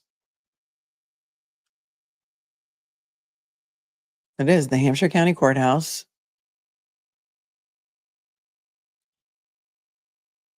It was built in 1813. Then it was rebuilt in 1823 after a fire. Imagine how haunted it is now.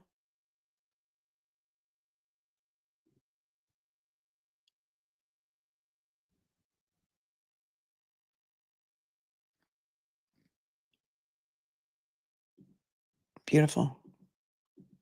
If anybody wants to go to court, it's probably empty. And I think Team Brian Camp, actually, I don't know if that's the right courthouse. Let me show you this one. Here it is. This looks like a different court building, so I'm just going to show you both in case I was wrong on the first one because, you know, don't like to spread misinformation or anything in the chat. It looks like a church. Hampshire County is named for the county of Hampshire in England.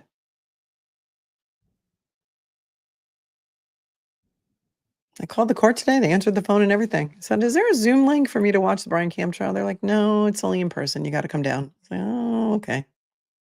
Because the public needs to know. Public needs to know about this case. Free Brian Camp. Julie says, rural folks are told to take care of things ourselves when an emergency situation happens. My county has 2 on duty and one of the largest area-wise in it. Wow, Julie, I don't know where you live, but that's scary. And then Diane Miller says, my daughter was 2 years behind John in high school. She remembers him as being very nice. She's shocked by this. Kay Willis, thank you so much for gifting 5 membership. If anybody, 5 memberships. Kay, I don't know where you're a realtor, but if anybody needs a realtor, Kay Willis is in the house. Thank you so much. I appreciate you. Free Karen Reed 2024 says, thanks for the 25. Only my opinion. Maybe the cops were annoyed when Camp said he didn't know John Letendre, but then Brooke gave his name. Now the cop thinks she's trash, feel bad for John Letendre, and take it out on Camp. I don't know. We're going to let's watch the interrogation. Let's watch the interrogation, shall we? But let me just thank everyone, just in case. Because I don't want to let them think I'm ignoring them. A squirrel loves me. I love you back. Every day more and more, not Marcy. Thank you, squirrel. Laura, okay, Laura, you can't write that word in the chat, sweetie. You know. Laura's got the C word. Thank you for the 5. Kathy and Injustice to discuss what a roller coaster today has been. Thanks for distracting. You're very welcome. YouTube has an AI program. They scan the chat. If they see that word, they may demonetize. They don't like it. A lot of creators were demonetized during that panty because they talked about such things as shots. Amanda, thank you so much for the 5. Melanie, you were on when I left for work at 10 a.m. and still on now. Love you. Thanks for everything. Can't wait to get cut off. I did take a nap in between. Take a nap and I woke up and I had no idea where I was. I literally was like, where am I? Who am I? What day is it? And it's crazy. All right. This is the police interrogation. Let's take a look at this. And all of this was shown on day 1 of the trial, which was only on Tuesday. Today's Thursday. We're going to catch up on what happened in court today, but there's not a lot of footage. I don't know if like Court TV has a camera there and they're not streaming it live. Maybe if we make an uproar, we can make them cover it, except for the defense is already on their case. Like they may close by tomorrow. I don't know. All right, this is a 20-minute video. This is his police interrogation. I'll get the captions on for you. Let's full screen it. He's bloody. He's sitting there. They're giving him a cup of water. And I think this is at the MSP barracks. Let me just take a look here where this was.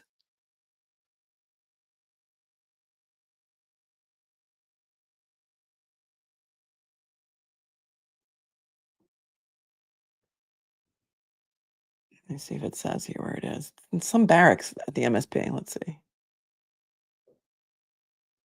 Oh, maybe they'll say. We'll look it up later. Not important for purposes of just watching this right exactly this very minute.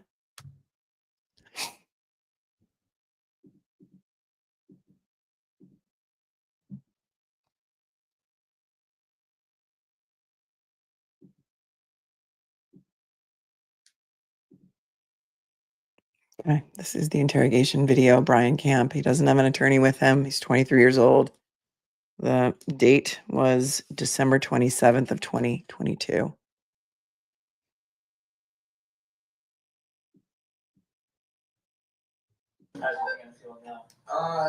It hurts more than it was, but I'll be all right.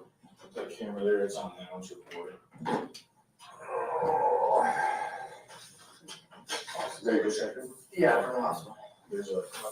I got same form, I'm just gonna read it to you. It says, before we ask you any questions, you must understand your rights. You have the right to remain silent. You understand that? Yep.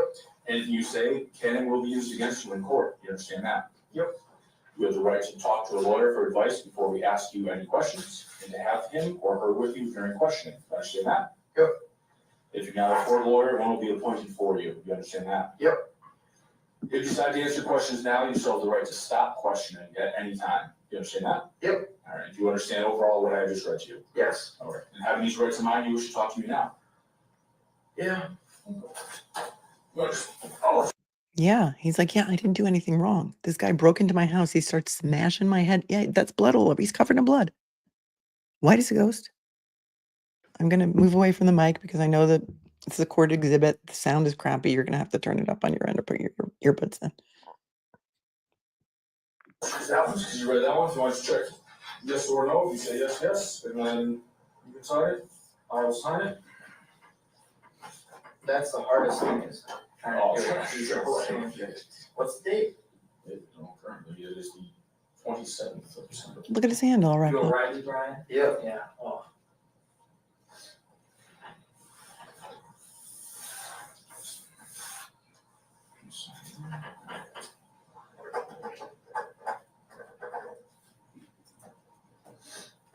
I mean, somebody wrapped his arm up. He had some medical treatment. They couldn't clean his face up. And he is small. And the other guy was huge. The other guy was like 6'2", 200 pounds.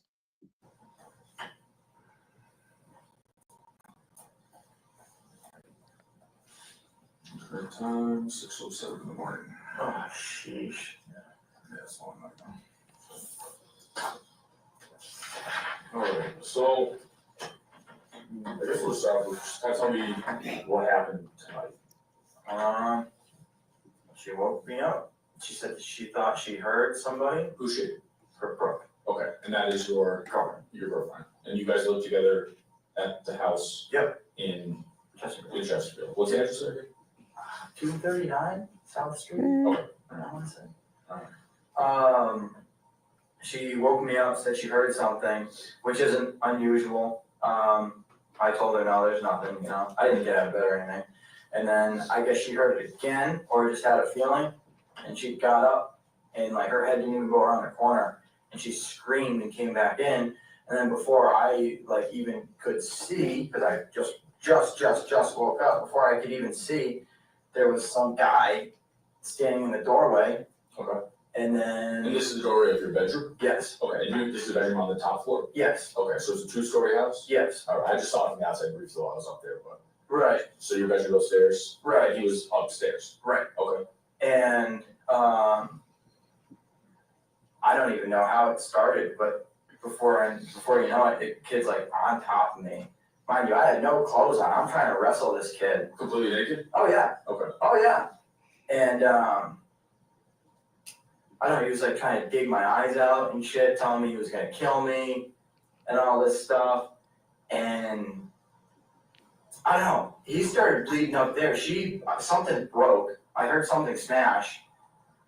And then now all of a sudden he's bleeding like crazy. Okay. And the room is like, there's a little like, part of the room that goes off to the side. It's not a perfect corner or a perfect square or a rectangle. Yep. And ended up over there.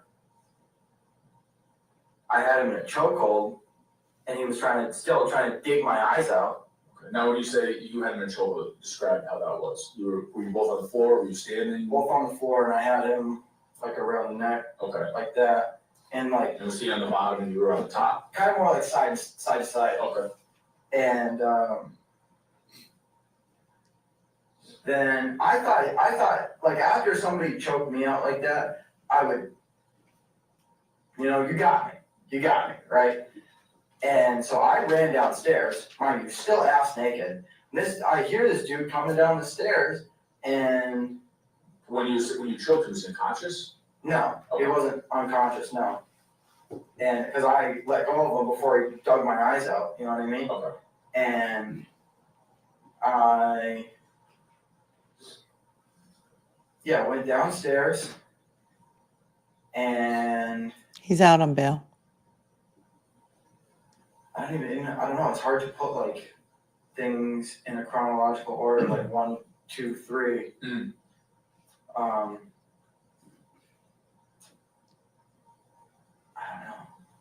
all I can remember is somehow he got a hold of my muzzle loader, which was like leaned up in the corner, because I've been hunting every day, right? And What and where was the muzzle loader? Up in the corner where? like by the bottom of the stairs, there's a, I don't know what to call it. It's like a low shelf, but it opens up. Okay, yeah. And the muzzle loader was over there. And then we were wrestling for that. And luckily, I opened the thing and dumped the primer out of it. So I had a primer in it? Yeah, Okay. Pellets and the round are all in there? I would assume, yeah. I mean, I was ready to go hunting. I did go hunting with it yesterday. Okay. And I dumped the primer out of it, at least I think. And then he tried to shoot me with that thing. And I went. What do you describe that to me? Just I was like, there. we're like, I don't know. So he grabs the muzzle loader and then you grab the muzzle And loader? I grabbed it and I don't know, somehow either my arms were around his or his arms were around me or something. I don't want to Google this right now, but if somebody can tell me what a muzzle loader is, that would be helpful. Because he was trying to figure out, you know what I mean? Like he was pulling the trigger and nothing was happening. So he was trying to figure out how to cock it or whatever. And that's when I dumped the primer out of it. And then I grabbed this old decrepit shotgun that was like together but not together. Mm. You know what I mean? No. And I don't, explain.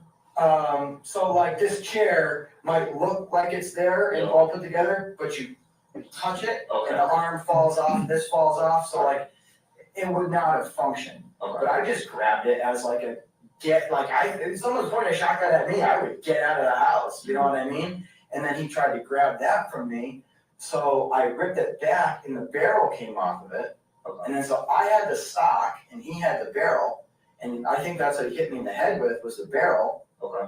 And So if you got hit in the head at some point, you think it was that barrel? yeah, and then he cornered me in the kitchen, and I don't know fucking how, but I remembered that my handgun was way on top of the counter. Okay. And I grabbed it and I What is that way on top of the counter, like like on the shelf? the top cabinet, Okay. you know, Yeah. way on top, like you gotta climb on the counter to get up to the Because cabinet. they're not connected. So. Right. Yeah, and I shot him because the entire time he'd been telling me he's gonna kill me, and that's about it. Okay. When you shot him, you guys were in the kitchen. Yeah. Was he, explain that just in a little more detail. So were you guys still in contact with each other? No, I was all the way up against the sink, and he was probably like from me to you Okay. or something like that. So give it, what is this, 6 feet? Yeah. Okay. Yeah, 5, 6, yeah, no more than 10, I would say. And what was he doing at that time? Coming at me. Okay. With a shotgun barrel. Okay. And I was not gonna get hit in the head with a shotgun barrel again No. inside my own house. You know, I tried to scare him with the muzzle loader, Mhm. didn't work, tried to wrestle me for it. Mhm. Was scared for my life then. Wrestled him over the shotgun. And then, I'm sorry. I hope if I ever did that, somebody would put me down. That's all I hope. You know what I mean? No, so you remember? This is what they're hanging their hat on. I hope that if that had been me, somebody would have put me down. So this is their entire case. They said this in opening. Listen, I'm going to play it again. Teach your children well, my friends. Teach your children well. Never speak to the police without a lawyer. They will talk to your kids if they're over 18. They do not need your consent. You know, I tried to scare him with the muzzle loader, Mhm. didn't work, tried to wrestle me for it. Mhm. Was scared for my life then. Wrestled him over the shotgun. And then, I'm sorry. I hope if I ever did that, somebody would put me down. That's all I hope. You know what I mean? No, so you remember that your gun's on top of the cab. And that's what he means. I hope that if I ever did that, if I ever broke into someone's house and tried to kill them and their whole family, that somebody would want to protect their wife. And maybe they're not married. baby mom, and I hate that baby mom word, my partner and children. I hope that somebody would put me down because they're protecting their family. That's what he meant.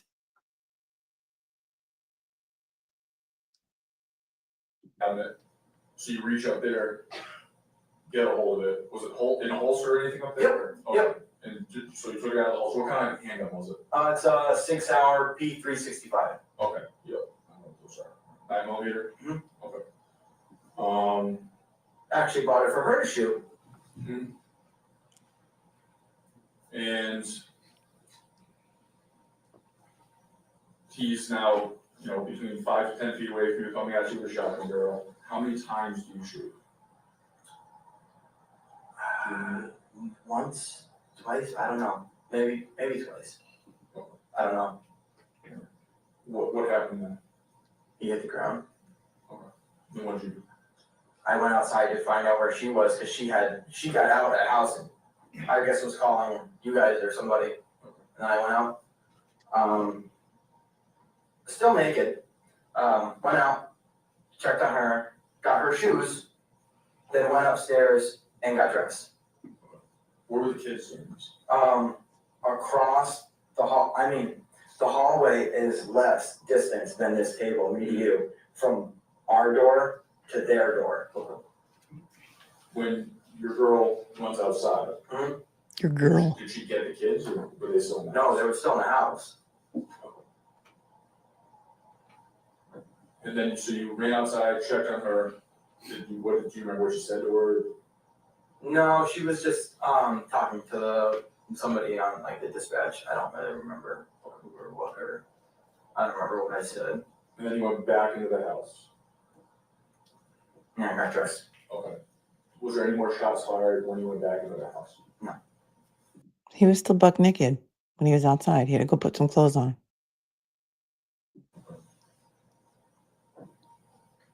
Did you check on the individual? No, I left him there. Okay. And then you get dressed? Then what? And then went back outside, and then momentarily somebody pulled in. Okay. What did you do with the handgun? I had it in my pocket, and then I was gonna put it down. We were asking dispatch. I was like, "Do you want me to put it on the ground and leave it somewhere?" Mm-hmm. And then right as we were in and on, that's when somebody pulled in, and I just put my hands up. So a trooper arrived? Yep. Okay. Yep. Two cars. I think three people, 2 cars. Okay. Maybe 3 cars. I don't know. Yeah, It was definitely 3. some guys that was doing training stuff. So. Okay. So you said you think it was 1 shot, maybe 2 shots? Yeah, like I said.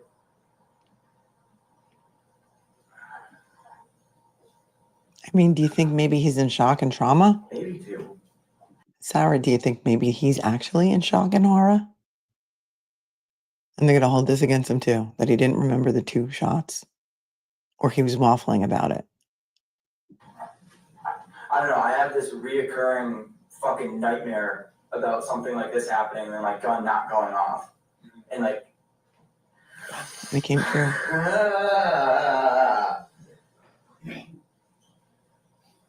And so he's 10 feet away, 5 to 10 feet, I think you said, closing distance.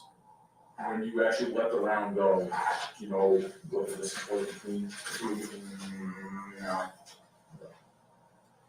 Like I said, I could guess, but like 5 to 10 feet, I would really just be taking a shot in the dark in between 5 to 10 feet. You don't know. Yeah, no, I don't know. Did you remember like aiming the gun or? No, just pop it. Okay. You know, no, I didn't have time to aim it, you know what I mean? He tried to wrestle me for that thing. For what? For the handgun. Okay. You made contact at Yeah. some point? So after you get the gun, you guys came into contact with each other? He tried to grab it and I like ripped my hand away and that's when I walked back towards the sink. And then once I like felt my back bump up against the sink, you know? Yeah, so. Yeah, exactly. What am I gonna do? Jump out of the window while my kids are in there? Yeah. Okay, did you know this individual? Did you recognize him? I did not know him one bit, no. Okay. You say that like there's a qualifying thing there. Did she know him? I guess she knew his name. How did you learn that? Because somebody asked, what's the person's name? And she said, Johnathan. So other than that, that's all I know. Okay. But do you know a Johnathan? Did she tell you anything about him? I have a cousin, Johnathan, who lives in Texas. Okay. So you don't know this particular Johnathan? No. As far as you know. Nope, I do not. Did you ever talk about a Johnathan in the past? Not that I know of, no. No. Nope. Yeah, no. Yeah. I don't know. Her ex-boyfriend years and years ago, his name was Jacob. The older one's dad's name is Jason. I don't know. I just don't know, man. That was shocking. You don't know if it was it functional at all? Whose shotgun is that? Let's get to that. I have no clue. I would assume it's either that I don't know. I really honestly don't know whose it is. It was just The Jack House. yeah, and it was like, you know those guns you wouldn't risk your life to shoot the thing. It was one of those guns. Like, It's not put back here. yeah. I'm glad I didn't get bored one day and try to shoot that thing. If the barrel came off of it a yank, it probably would explode in my face. Yeah. Your muzzle order, Thompson, CBA. CBA. Okay. So break open. Yep. Hand fire. Yep. Inline muzzle order. Yep. Color. Black. Black grips, silver barrel. Okay. CBA both. One of Yep. those? Okay. Same one. And then that was loaded as far as you just from hunting. You got a primer in it. Mm-hmm. You struggled with it, broke it open. You're assuming the primer fell out, maybe. Yeah.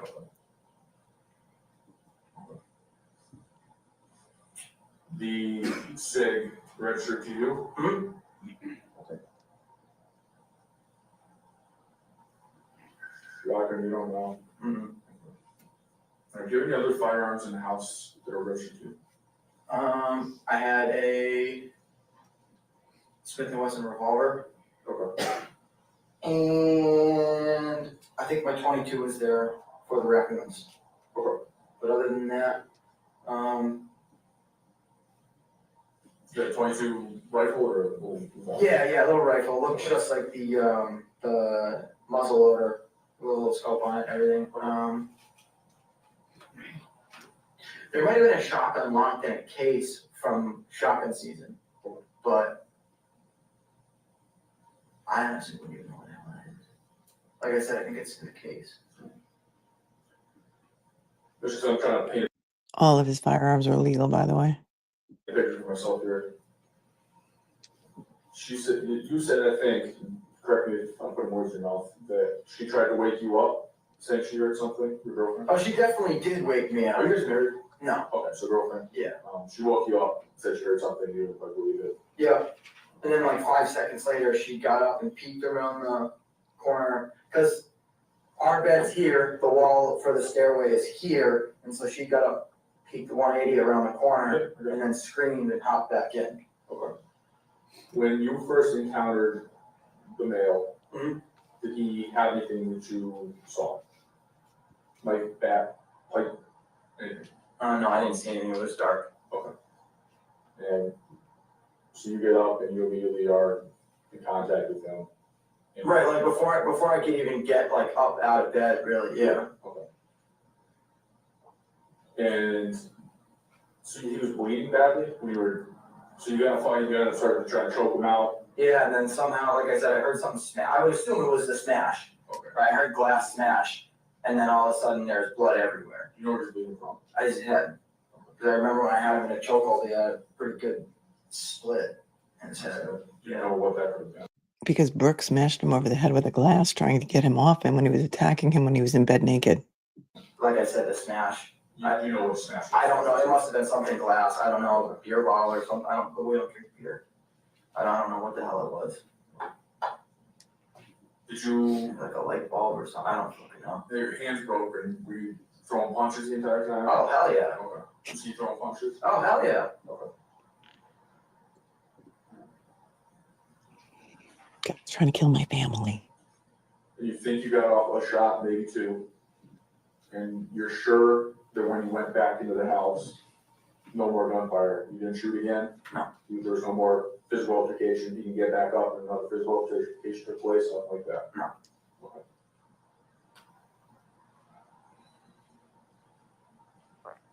Do you know where you hit him? No. Like I said, I didn't even have time to really like aim it. I would assume. Somewhere. Yeah, no. Did you go back in and check on him? I may have already asked questions, but. No, I didn't go in and I didn't like go like check on him, but like I walked like when I walked in to get my clothes back on, I walked in and like looked to make sure he didn't get up, you know.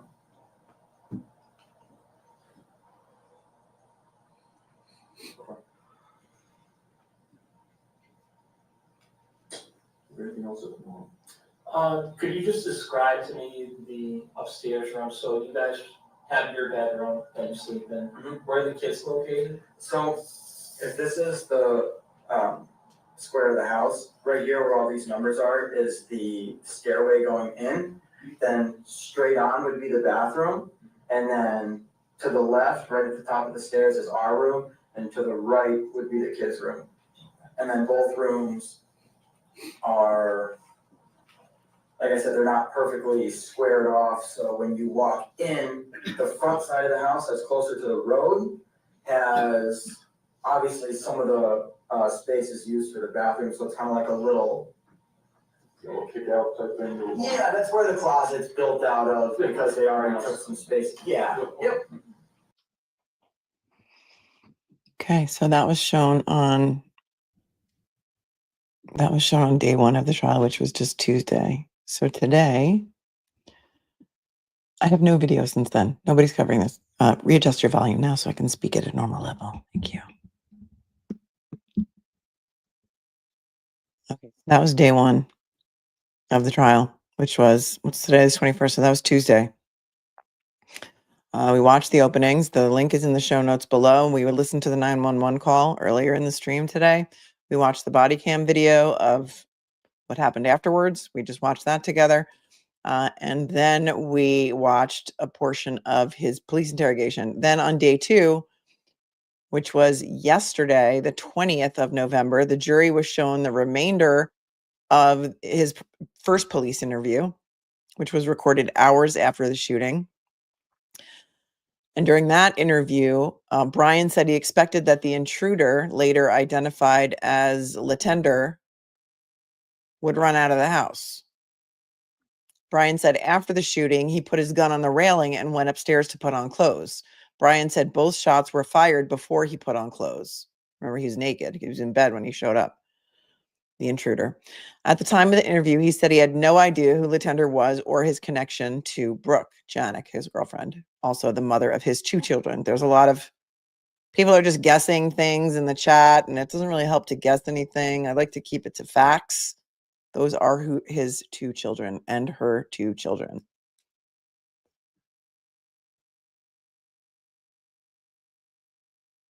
Sergeant Michael O'Brien testified. In the days after the scene was processed, they were contacted about a jacket found in the house belonging to Letendre. Inside the jacket was a knife. So MSP, who show up to process the scene,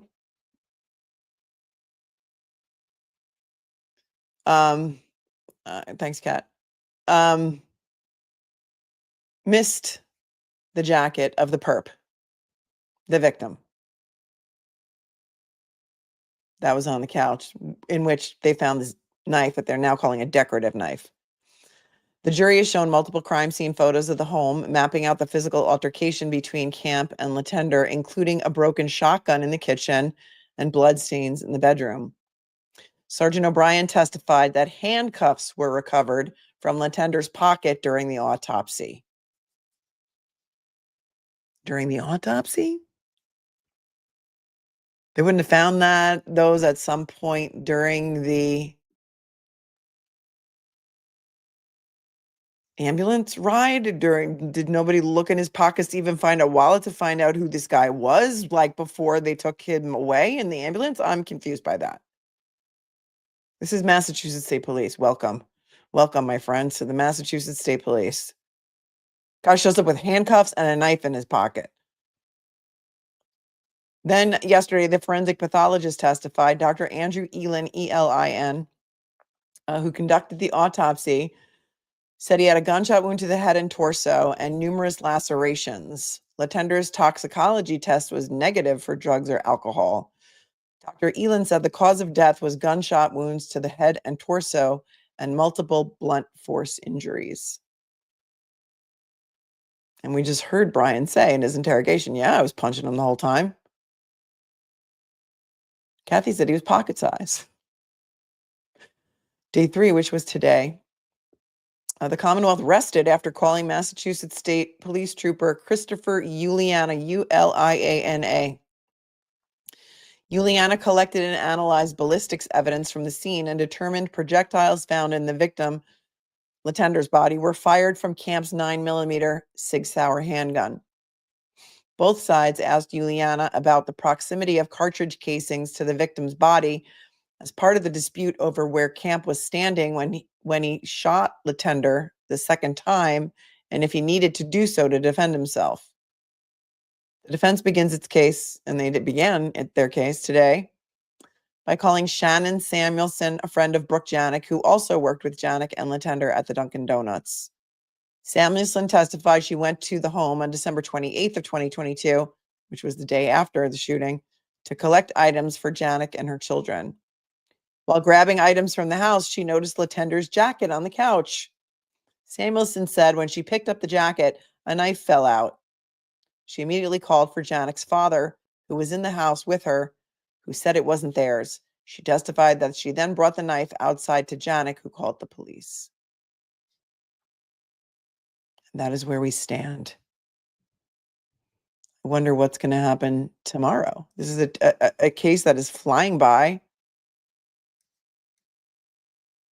Anybody live in Hampshire County? Is anybody going to go to the trial? Let's go to the chat.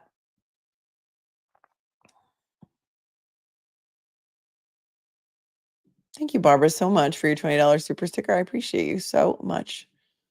Mike B from the 413, Massachusetts State Police, Northampton, closest to Chesterfield. Yeah, that would have been the barracks, I think, that they took them to.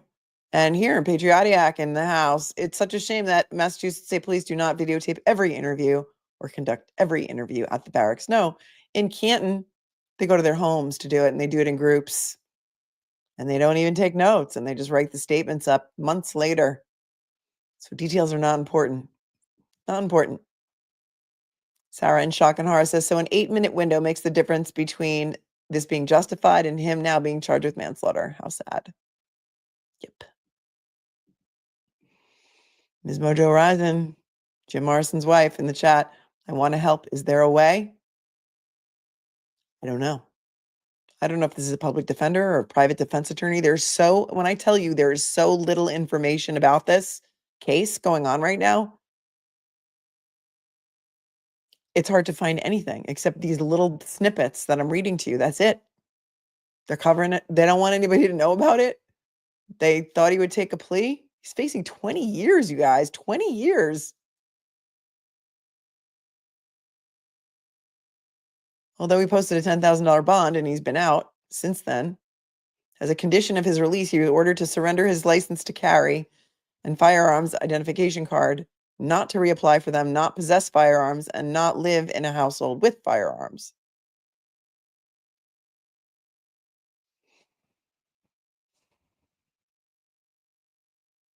Spread the word, Ms. Modera. That's what I'm. Spread the word. Share the stream out. People need to know about this. People need to know that this is something else going on in the state of Massachusetts. That'd be great. Better as paralegal. Thanks for your super chat. If he was a woman, would this be happening? Yeah. Yeah, it would probably. Look at Ashley Benefield. Well, that was in Florida, but you know. And they have a stand your ground law in Florida. Virginia Little said during the interrogation, they're already insulting her and he's not telling his whole story, got himself in trouble, left out the boss call in the picture. Right. Because in his opening, the prosecutor said, and we heard Kathy talk about it too, that he went around taking pictures of the house and he took a picture of the victim on the ground, called his boss at some point. And there was apparently 8 minutes between the first shot and the second. Andrea Clark says, only in Massachusetts do you get charged for self-defense. Just absolutely maddening. Can't even defend yourself when you're in your own bed. Lynn Vanderwall, I don't mean to sound snarky, but girl, this is the snark tank. You can be snarky. But I live in Texas, and if you enter someone's home with intent to harm, chances are very high you'll be shot. No questions asked. Bettero pointed out to us the other night, that's the law in New York too. If somebody comes into your house, you can use deadly force. Thank you, Silver Swag, for becoming a new member. Glitter Beauties, the second shot is why we're here, not the first one, which he took after he got dressed and gave Brooker shoes and after he took photos of the rooms and the dude. I don't know. Is there a question of fact about whether he was, because in his interrogations, he said he was not dressed during both shots. I'm not sure. So I'm not sure. Haven't heard any of that testimony yet. I wonder if he's going to testify. Thank you, Selena, for being glad that I'm covering this. Maya says, Melanie asked for the meaning of muzzle loader. Here it is. Encompasses a variety of firearms that are loaded through the muzzle of the firearm. Thank you. Thank you very much. And hi, Patronus Glow. Hello. Good to see you. So good to see you. Silver Swag, I think I did thank you already. And then we have some questions over here. Yep. So he's a sitting duck for predators. Not allowed guns, but no cops to help. But at least he's not in jail or, like Richard Allen in prison in solitary confinement for 13 months pre-trial. So I guess we should be thankful. And it's like, it's like the more trials we watch, the more we appreciate a good interrogation, a good investigation. But shouldn't it be that way all the time? People being able to, I don't know. This is a bizarre case and it's not getting enough attention. And wait a second, I had something here to tell you.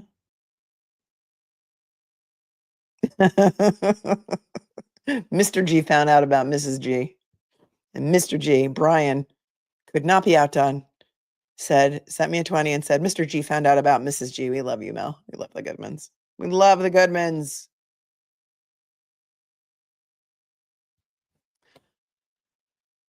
Yes, so there's that. All right, let's see. Brian from the 413 sent me something, which I don't know where it is. Oh, because it's buried in,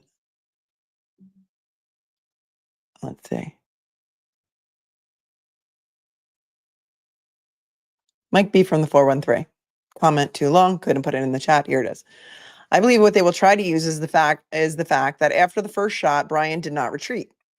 When he re-entered the home, every time Massachusetts prosecutors charge a person claiming self-defense, they push hard about could the person have retreated to avoid using force. Yes, so I think you have a duty to retreat in Massachusetts.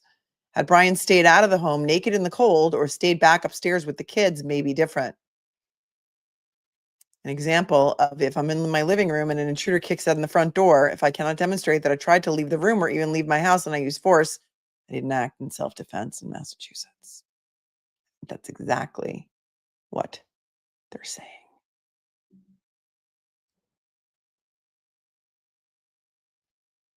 Exactly what they're saying. Looks like there's a couple more motions that were filed today in Karen Reed. They were trying to get Gretchen's Moss records. Again, thanks you guys for sending them to me. Can't really get into that in this stream. The Daily Hampshire Gazette. Thank you for sending this to me. Catherine. This also has a million pop-ups. But let me see what's... Jonathan's father gave an interview to the Daily Hampshire Gazette. This was published all the way back in June of 2023. So the incident was December 22. This is June 23. So the family of Johnathan Letendre, who died from a gunshot wounds on the kitchen floor of a Chesterfield home shortly after Christmas, says too many questions remain unanswered about the case for them to be satisfied with last week's manslaughter indictment against the man who shot him. Brian Camp, 23, pleaded not guilty to the charge in Hampshire Superior Court last week and is free on $10,000 bail. A lot of stuff still bothers me about the case, says Mark Letendre, Jonathan's father, in an interview with the Gazette. Camp kills my son and he gets out on $10,000. He hasn't seen one day in jail yet. And at this time, they were withholding his girlfriend's name, which has since been released.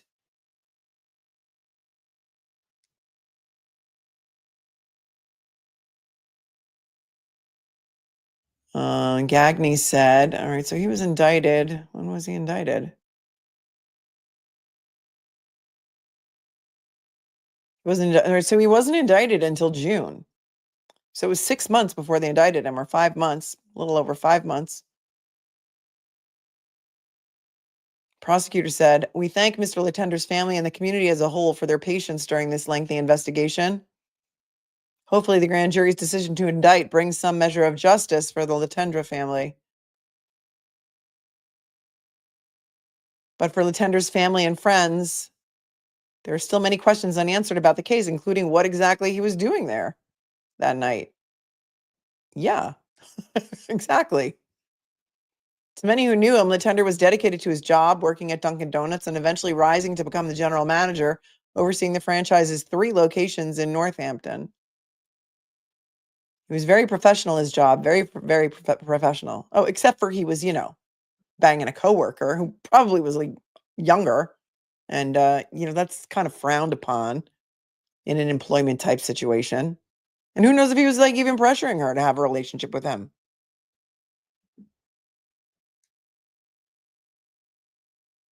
When he got the manager position, he was so proud of himself and he had every right to be, said a coworker, Lisa. Letendre didn't talk much about his personal life, including his relationship with the woman his family says is at the center of this case, who was one of his coworkers. The two continued to text each other and be in contact after the relationship ended sometime last year. He kept a lot of that kind of thing quiet, said Mark Letendre, who lives in Florida. That's his father. Only thing that I knew was that he liked her. He said that she was playing with his heart. Shannon Letendre, Jonathan's mother, with whom he lived in Northampton before his death, described the relationship between Letendre and the woman as off and on. I think she was kind of torn between Johnathan and Brian, she said. She would talk to him and then the next day she would shut him off. It was just very back and forth. So it was her fault. Christopher Baker, Letendre's uncle and godfather, who was at Camp's arraignment, also said Letendre had a brief relationship with the woman, but they had kept in constant contact afterward, with her even helping set up another date for Letendre. Well, she was working there. She didn't want to lose her job. They did have some kind of relationship going, but then John told me about Brian and how he carried a gun. Baker said, I told him you need to watch yourself because it doesn't sound like that relationship is over. Well, if you knew he carried a gun, what were you doing breaking into the house? Mark Letendre said he also warned his son about getting too close to her. I told him, son, you better stay away, he said, but you know how kids are. This is a bizarre article. Letendre continued to keep in contact with her, and the two had even exchanged several expensive gifts, with her giving him an Apple Watch for his birthday last July, and Letendre buying her a $1,300 Louis Vuitton purse just weeks before he was killed, according to Shannon Letendre. You guys listen to this?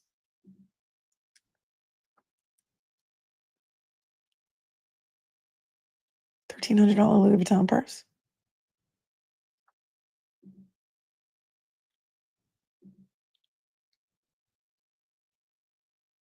He wanted to show her that she deserves better, she said. She also said Johnathan later told her that the woman had refused the gift.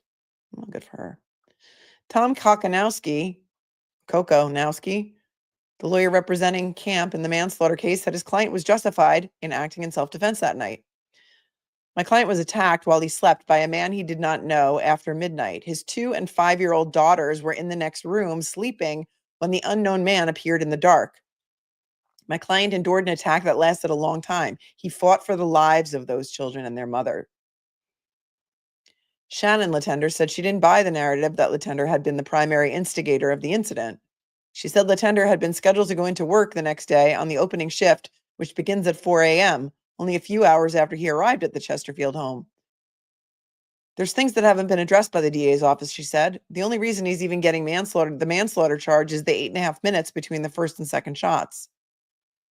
I mean, look, I'm really sorry for their loss, and I'm sure that they are overwhelmed with grief. Hours before he was killed, Letendre had gone with his mother to the Friendly's restaurant in Northampton for dinner, and he mentioned to her that he had the woman blocked on all of his social media accounts. That was the last time he had mentioned the woman to anyone before he was killed. Well, that was only hours before. Then apparently he texted her and just went over and broke into her house. Joshua Baroob, one of Letendre's close friends, said the idea of Letendre blocking her or vice versa on social media wouldn't be surprising to hear about. It wasn't uncommon for that to happen. Every once in a while he'd block her, she'd block him, and they'd be talking. Then again, they'd be talking all of a sudden. Although Letendre didn't tell anybody why he visited the Chesterfield home that night, he appears to have left his home in Northampton suddenly. Shannon Letendre noted that he had not gotten dressed, having gone with her to dinner wearing pajamas, having to get up early in the morning. What grown man goes to dinner in their pajamas, whether it's Friendly's or not? So she went to her house in his pajamas? She said he didn't bring his wallet with him, and the only key he took was the key to his car. That's the only missing puzzle piece, she said. We don't have any slight idea why he was there. Obviously, we're going to have a biased opinion because we're John's family. Kokonowski said that determining Letendre's motive for being there that night would be the key for Camp's coming trial. I said at the arraignment that the defense of this case begins with answering the question, what was this person doing attacking my client after midnight, he said. Well, this is interesting. Yeah, exactly, Romy. What the duck? Amy says, what would they have done if the same thing happened to them and someone broke in attacking them?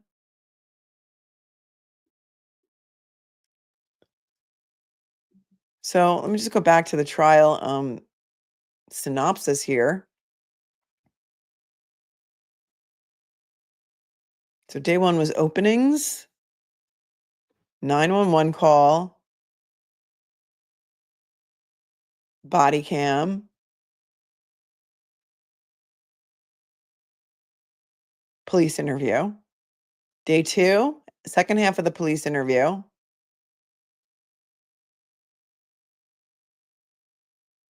Sergeant O'Brien testifies. Pathologist testifies. Day three,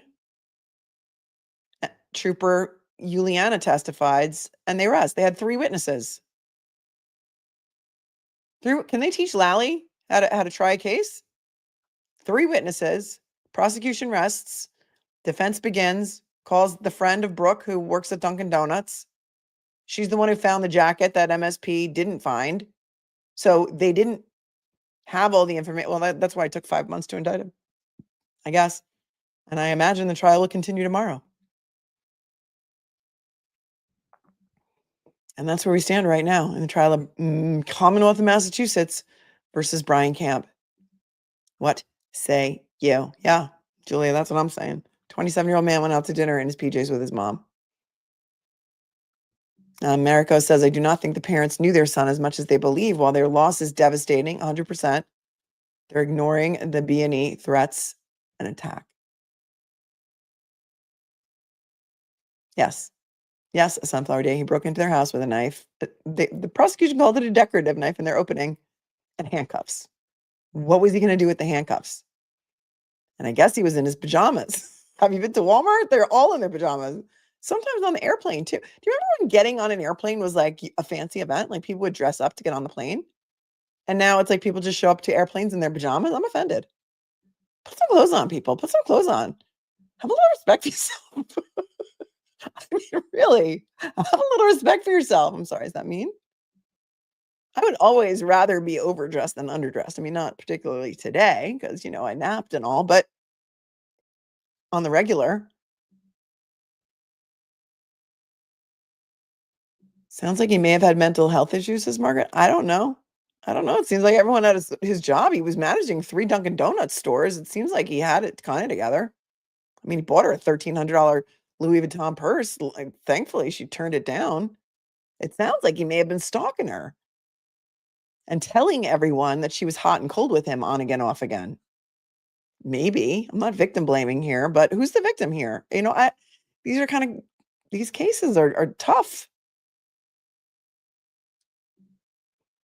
Jerry says he broke into their house. He started the assault. He said he was going to kill him. What was Brian supposed to do? Let him kill him? Nope. He defends his family. Exactly. Exactly. Trident. Friendly some Dunkin' Donuts doesn't sound like Louis Vuitton money. We're not going to get to see any of the evidence. We're not going to get to see the crime scene photos that Brian took with his cell phone because he documented the scene. But apparently the wall behind the bed, was all smashed in from this guy, Johnathan, grabbing his head and smashing it against the wall many, many times. And you could see how bloodied up he was in that police interrogation video. This is the high school newspaper, Kate wants to know. Cynthia Lynch says he was obsessed with her. It sounds like stalker, no doubt.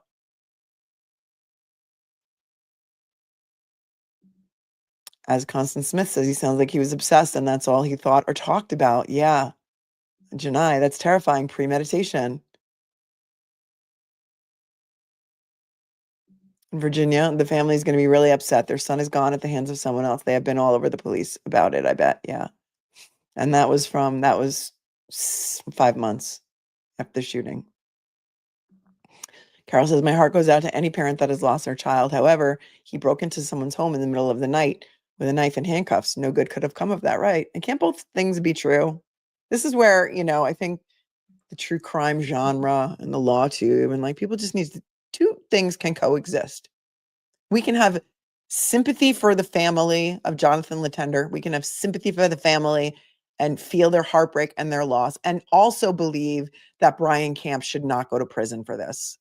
I think both things can coexist. There doesn't have to be we're on one side or the other. We can feel heartbreak and sorrow for the O'Keefe family.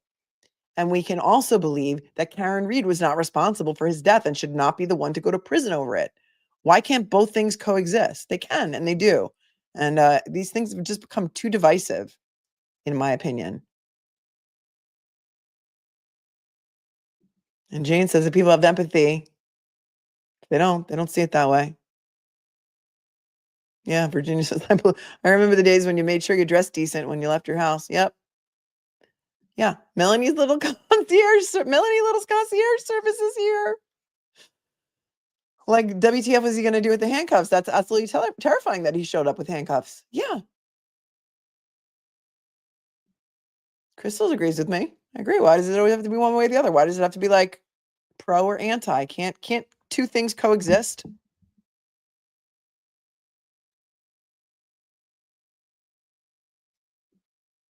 Janai says, I meant blocking her seems like premeditation. He was going to kill Brian and kidnap Brooke. Sounds like a Criminal Minds episode, doesn't it? Like a horror movie. Like, that's what the prosecutor, if you guys haven't watched the openings, the link is below and it'll take you right to the point of because it's an Aidan Carney video that we did at the end. It'll take you right to the point where we started covering the openings in that video. So don't get confused when you click on it and it says Commonwealth versus Aidan Carney. Yes, Rochelle, everyone was sleeping. How scary. This reminds me of Koberger breaking in. Or whoever it is that broke into that house on King Road. 100% how I think, says Katie. John Stamp says anyone who's watched a horror movie knows you double tap or you're the one who dies. Yeah. Marco, I do feel for the family's loss, but had their son lived, 2 adults and 2 children might not have survived. Yeah, I don't know what a jury's going to do. Jonathan Rubin, who is one of my behind-the-scenes paralegal, says that Hampshire County is so liberal that he's going to be acquitted within minutes. I don't know. I mean, that used to be, when I was a free love and peace, love and happiness hippie, that used to be what liberals were about, peace, love, happiness, you do you, I do me. At some point, liberals flipped to like, we're going to tell you what to do and you're going to do it. So do the things, take the shot. I don't know. I don't know what's going to happen here, but I think we need, if you guys are on Team Brian, we need like free Brian Camp t-shirts or something. Times they are changing, James. It's like liberal used to be different. That's what I'm saying, VK. So wouldn't liberals be more likely to convict? When I was a hippie growing up and following the Grateful Dead around, that's what liberal was like. Like, look, I do you do peace, love, happiness, free to be you, free to be me. Let's all just do our own thing and get along. And now I feel like it has somehow flipped. I don't know. I just don't know.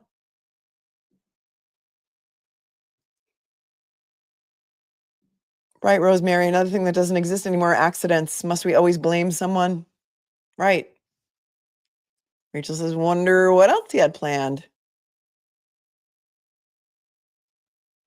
It's speculation that Brian broke in. Well, Brian was the one actually living in the house, so it was Johnathan who broke in. Wait for the trial, innocent until proven guilty. Well, trial's on day 3. Trial is on day 3, so the prosecution's already rested. It's not being televised, which is why we have to piece together the video and the stories that we can get our hands on. So the prosecution only called 3 witnesses. So I'm not sure what you mean. Speculation that Johnathan broke in with handcuffs and a knife. Do you think that he had a key? Because the evidence so far is that he grabbed Brian, who was sleeping naked in bed with Brooke, by his throat and started slamming his head against the wall. Virginia said liberals are not going to be good for them. They hate guns. I don't know. I mean, Thomas Rhodes, I disagree. I think he'll be found guilty in 1 hour. I'm a local. Thomas, will you go to the courthouse tomorrow and watch this trial? No, it's getting no press. Nobody is there. It's open to the public. I called the court. There's no Zoom feed. I can't even listen to the audio. I would go there myself, but I live in New York and it's a haul.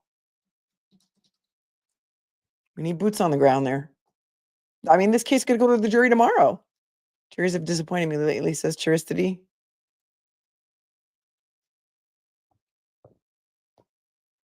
Crystal says, and that's why some liberals are no longer liberals. Free Brian, says V. Oakley.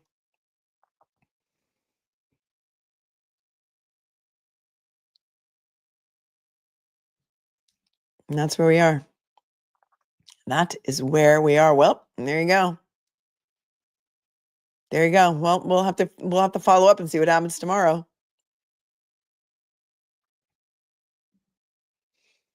Mr. Man created God. I think he's better off in a red state. Regardless, a travesty to convict the victim of a home invasion. Yeah, you should be able to protect. It's a castle doctrine in most states. You're able to protect your castle. Somebody comes into your castle, especially with handcuffs and a knife, and then starts trying to kill you and says, I'm going to kill you. And then at one point during the 911 call, we overheard Brooke saying he's got a metal rod or a metal bar.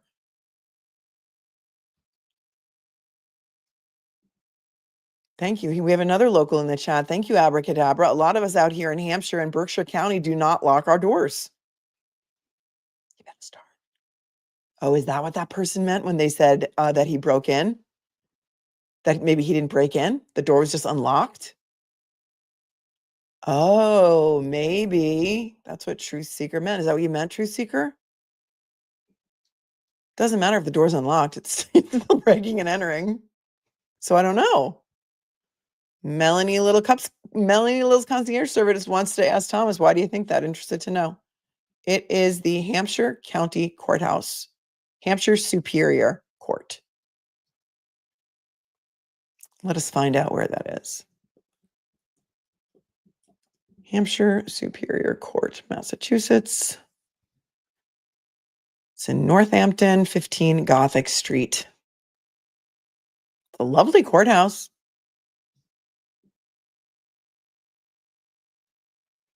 Pull up the map.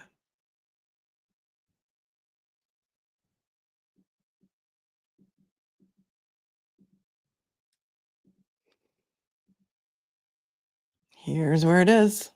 Pretty courthouse. So let's see if you live in Dedham.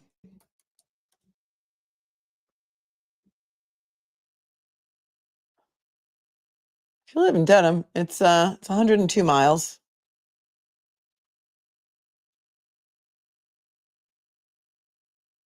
So here's where it is, a little north of Holyoke. Isn't there like a couple of colleges in Holyoke? Near Hatfield, Hadley, South Hadley, East Hampton, West Hampton, Southampton. You go through Ludlow, get to Chicopee, Bangor Rodney, head north through Holyoke, and it's right here.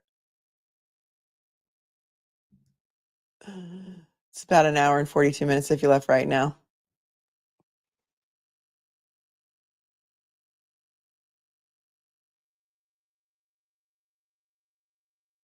Where's the Massachusetts border? Here's Lenox. Okay, so here's the border. So it's kind of in the center of the state. I don't know why I thought it was kind of western. Is that considered western or central Mass? Something is so funny, Auntie Bev. I need to listen to the 911 call again. Didn't hear either shot the first time around. I didn't either. I need to go back and listen to it too. It's on I think it's on the Court TV website. Like they're not even loading this stuff up to YouTube. You really have to hunt for it.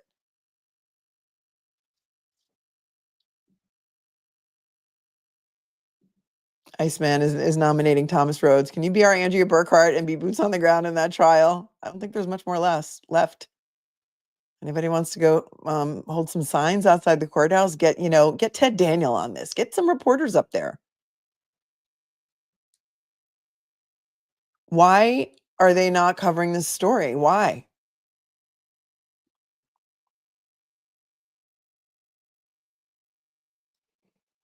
Ree says lots of propaganda in this chat and little knowledge of liberals, lefties. I don't listen. I don't think that anyone. I think calling anybody anything is a generalization. I'm just saying, based on my personal experience, all the way back, when I was a college student, it meant something different. That's my opinion. Do you think that? I don't know. Are you from the local area, Riri? I mean, it's going to depend on the jury. This is a case that falls squarely on the jury. And here, Stephanie is a liberal gun owner, and she would vote to acquit. So there you go. There you go. See? Abracadabra might be able to go, depend on his own work.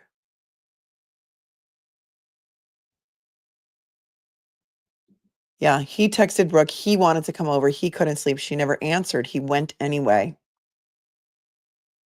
Any update on Daniel Penny? Yeah, I'm going to cover it tomorrow. But the expert for the defense testified today. Jordan Neely did not die from that chokehold. It was not his cause of death.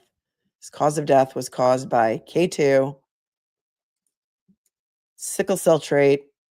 Let me see. I just want to check.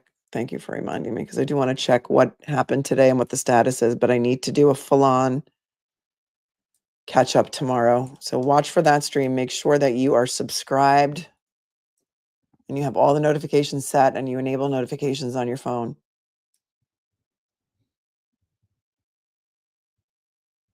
All right, 40 seconds ago, somebody's posting that Daniel Penny will likely testify in his own defense at trial soon.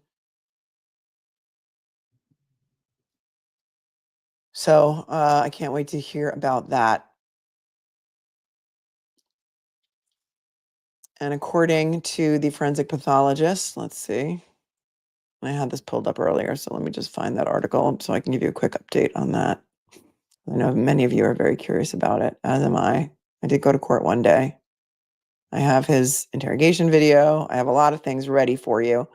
But the quick update from today is that the defense called a forensic pathologist who said the chokehold did not cause the death. And that this expert, Dr. Chudru, who's a former Miami area medical examiner who now runs a private practice in Texas, conducting autopsies in a half a dozen counties, said that he did not believe an air choke caused Neely's unconsciousness and therefore did not cause his death. Chudru said he found the cause of death to be the combined effects of sickle cell crisis, the schizophrenia, the struggle and restraint, and the synthetic marijuana. Someone schizophrenic, high on K2, and involved in a struggle can die without a chokehold being involved at all, he said. Similarly, he said if there were no health issues and the chokehold was the only factor, Neely would not have died. In your opinion, did Mr. Penny choke Mr. Neely to death? In 2023, asked defense lawyer Stephen Razor. No, Dr. Chuju replied before the defense ended its questioning.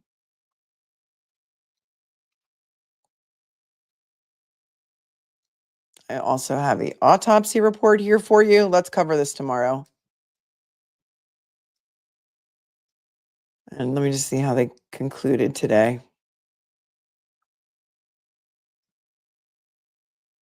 Of course, the doctor who conducted the autopsy did find that it was the chokehold that killed him, but she changed her opinion when she saw some of the video, and from the video you can't tell with what kind of pressure he was restraining him. And so that's where we stand with Daniel Penny. Free Daniel Penny, free Brian Camp. And typically I'm not about free everybody. It just seems like these cases that we're covering lately are the ones, maybe it's the ones that I choose to cover, or the ones that I just feel really strongly about. And it's not bias. It's not bias. It's based on my knowledge of reviewing the court file, reviewing documents, testimony. It's based on an educated opinion, not bias. There's a difference, believe it or not. And everyone can have an educated opinion. Bias is when you just feel a certain way, knowing nothing about it. Joanne says, I'm hooked on your channel. I see more of you than some people. Thank you. Thank you. Thank you. I appreciate that. Look at this. Almost 1,500 watching. We need to get the likes up. Thank you, Free Karen Reed 2024.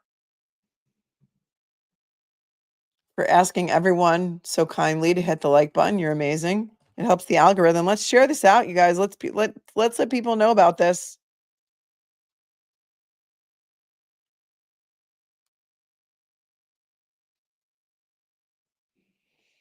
Shanti's Inferno. I can't recall what news channel covered it, but Massachusetts boasts a 95% conviction rate, making them way above other homicides. It's no wonder locals have said to be too scared to call law enforcement for help.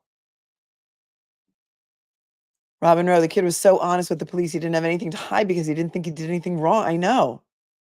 And I don't know. I fear for what's going to happen. I mean, look at the kind of attention that the Kyle Rittenhouse trial got. Right? Little Cupcake says some people learn the hard way. Oh, man. Oh, man. I know. FAFO, as they say. Let's see. Oops. Oh, I got to turn my volume down. So let's see. I see. Oh, yeah, we do have 1,200 likes and 1,400 watching. We're doing very well. You guys are amazing. Yes, we all felt differently in the Lake and Riley case. Yes. And I couldn't watch that trial because I have kids in college. So I covered instead the Chloe Driver from Canton, Georgia case, which was a crazy cult case and polygamy and cults. And yeah. Thank you. Thank you, Name. Yeah. So also being accused of being liberal if upset when Richard Allen was found guilty. Maybe stop making such hasty generalizations about liberals.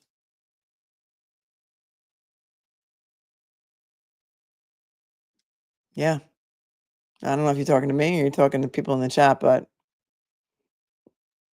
I had an opinion on Richard Allen that a lot of people didn't want to hear about.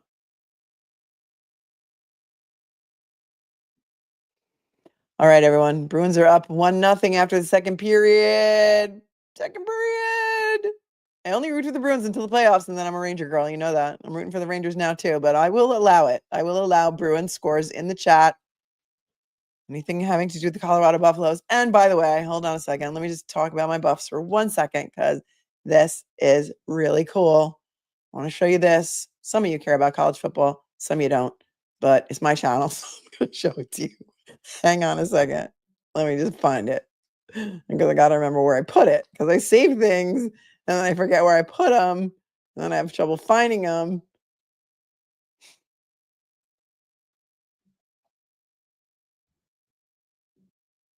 Okay, hang on a second. Ready?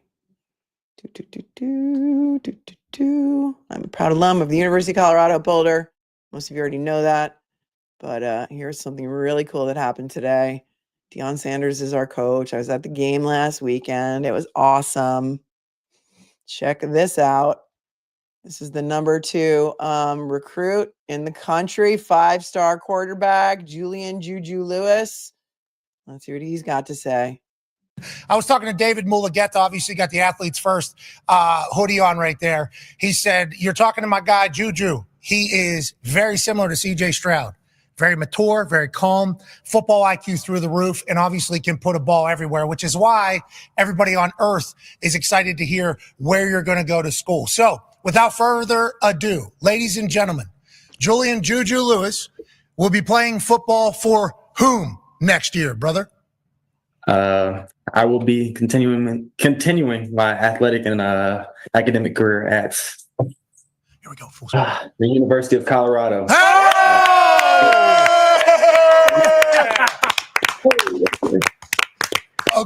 Okay. Congratulations. We're incredibly proud of you. We're pumped for you that you were able to make this decision. Now, obviously, this is going to be huge news, not only in Colorado, not only in the Big 12, but the NFL is going to have to talk about this as well because of all the storylines surrounding Coach Prime and what everybody's thinking there. Yeah, because Coach Prime's son, Shedeur Sanders, who's an amazing quarterback. I think it's Shedeur, right? He's got 2 sons on the team. If he goes to the Cowboys and they think Coach Prime may, if he's offered the head job for the Cowboys, he may leave CU. I don't know. I don't know if that's true. But if he just got Juju, I don't know. Maybe he's going to stick around. Like, we haven't had a national championship since 1990. So come on, man. Come on, man. Let's do it. Let's go Buffs. Oh, can some members put some of my, I have Buffs emojis. Oh, you guys are doing it already. Look at Allergic to Stupid is already doing it. Let's go Buffs. Oh, and I have, okay, here's another really cool emoji because I'm going to be out tomorrow night with my friend Dave. It's just going to be me and my friend Dave. Madison Square Garden, Dave Matthews. That's Dave Matthews fire dancer emojis. And of course, because I went to the University of Colorado, I am a proud deadhead, and I have some deadhead emojis in the chat. So there's that. All right. Thank you to the moderators for keeping it classy today. It's been two long streams today, and you guys are the best. As you know, you're 100% the best. Let me just thank some people. Thanks for Mary for becoming a new member. And Lori says, I'm obsessed with the stupidity, the sheer head thickness of the prosecutors for tormenting the entire family further by bringing this case. Thank you, Lori, for your opinion and for the 5 and for chiming in. Loved my nails, Free Karen Reed. It's like some powder chrome. I was going to the Buffs game, so I had to do them in gold. See? It's like some chrome powder that they put over some gel or something. I don't know. Thank you. Thank you so much for the 20, just to say you like my nails. And also for another 5, and says almost 1,500 watching. Only 104. No, it was 1,400 likes, babe. 1,400. Please go hit the like button. It really helps the channel. Thank you. And thank you also for becoming a member. Thank you, moderators. I have the best moderators on YouTube. Without them, this wouldn't be the amazing place that it is. And hit the bell so you'll know when I post the Daniel Penny stream. I think I have to do it in the morning because, like I said, it's going to be me and Dave tomorrow night. And to my channel members, I love you with all of my heart. Viewers, replay viewers, smash the like, comment, share the stream. People need to know about what's going on with Brian Camp all the way over there. Oh, would you like to be transported to the Glarer? But of course, I could do that for you, Iceman. Anything. Hold on, my friends. I'm going to set up a teleportation for you right now. Please tell him Cupcake Invasion. I did not know he was live because I just don't ever check the schedule. And I just got to do my own thing, you know. Let us, I'm going to just, if you do not know the Glarer, we love the Glarer. We have collaborated many, many times. But I keep my channel a certain, you know, I don't use certain language. He does use certain language. Sometimes Melanie After Dark, when I'm on the Glarer's channel, I will use the language. So I'm just going to guide your actions accordingly. I think you're going to love it. If it's not for you, it's not for you. But we're going to give it a try. Go on over there. Tell him Cupcake Invasion. Get ready to buckle your seatbelts. Buckle up, buttercups.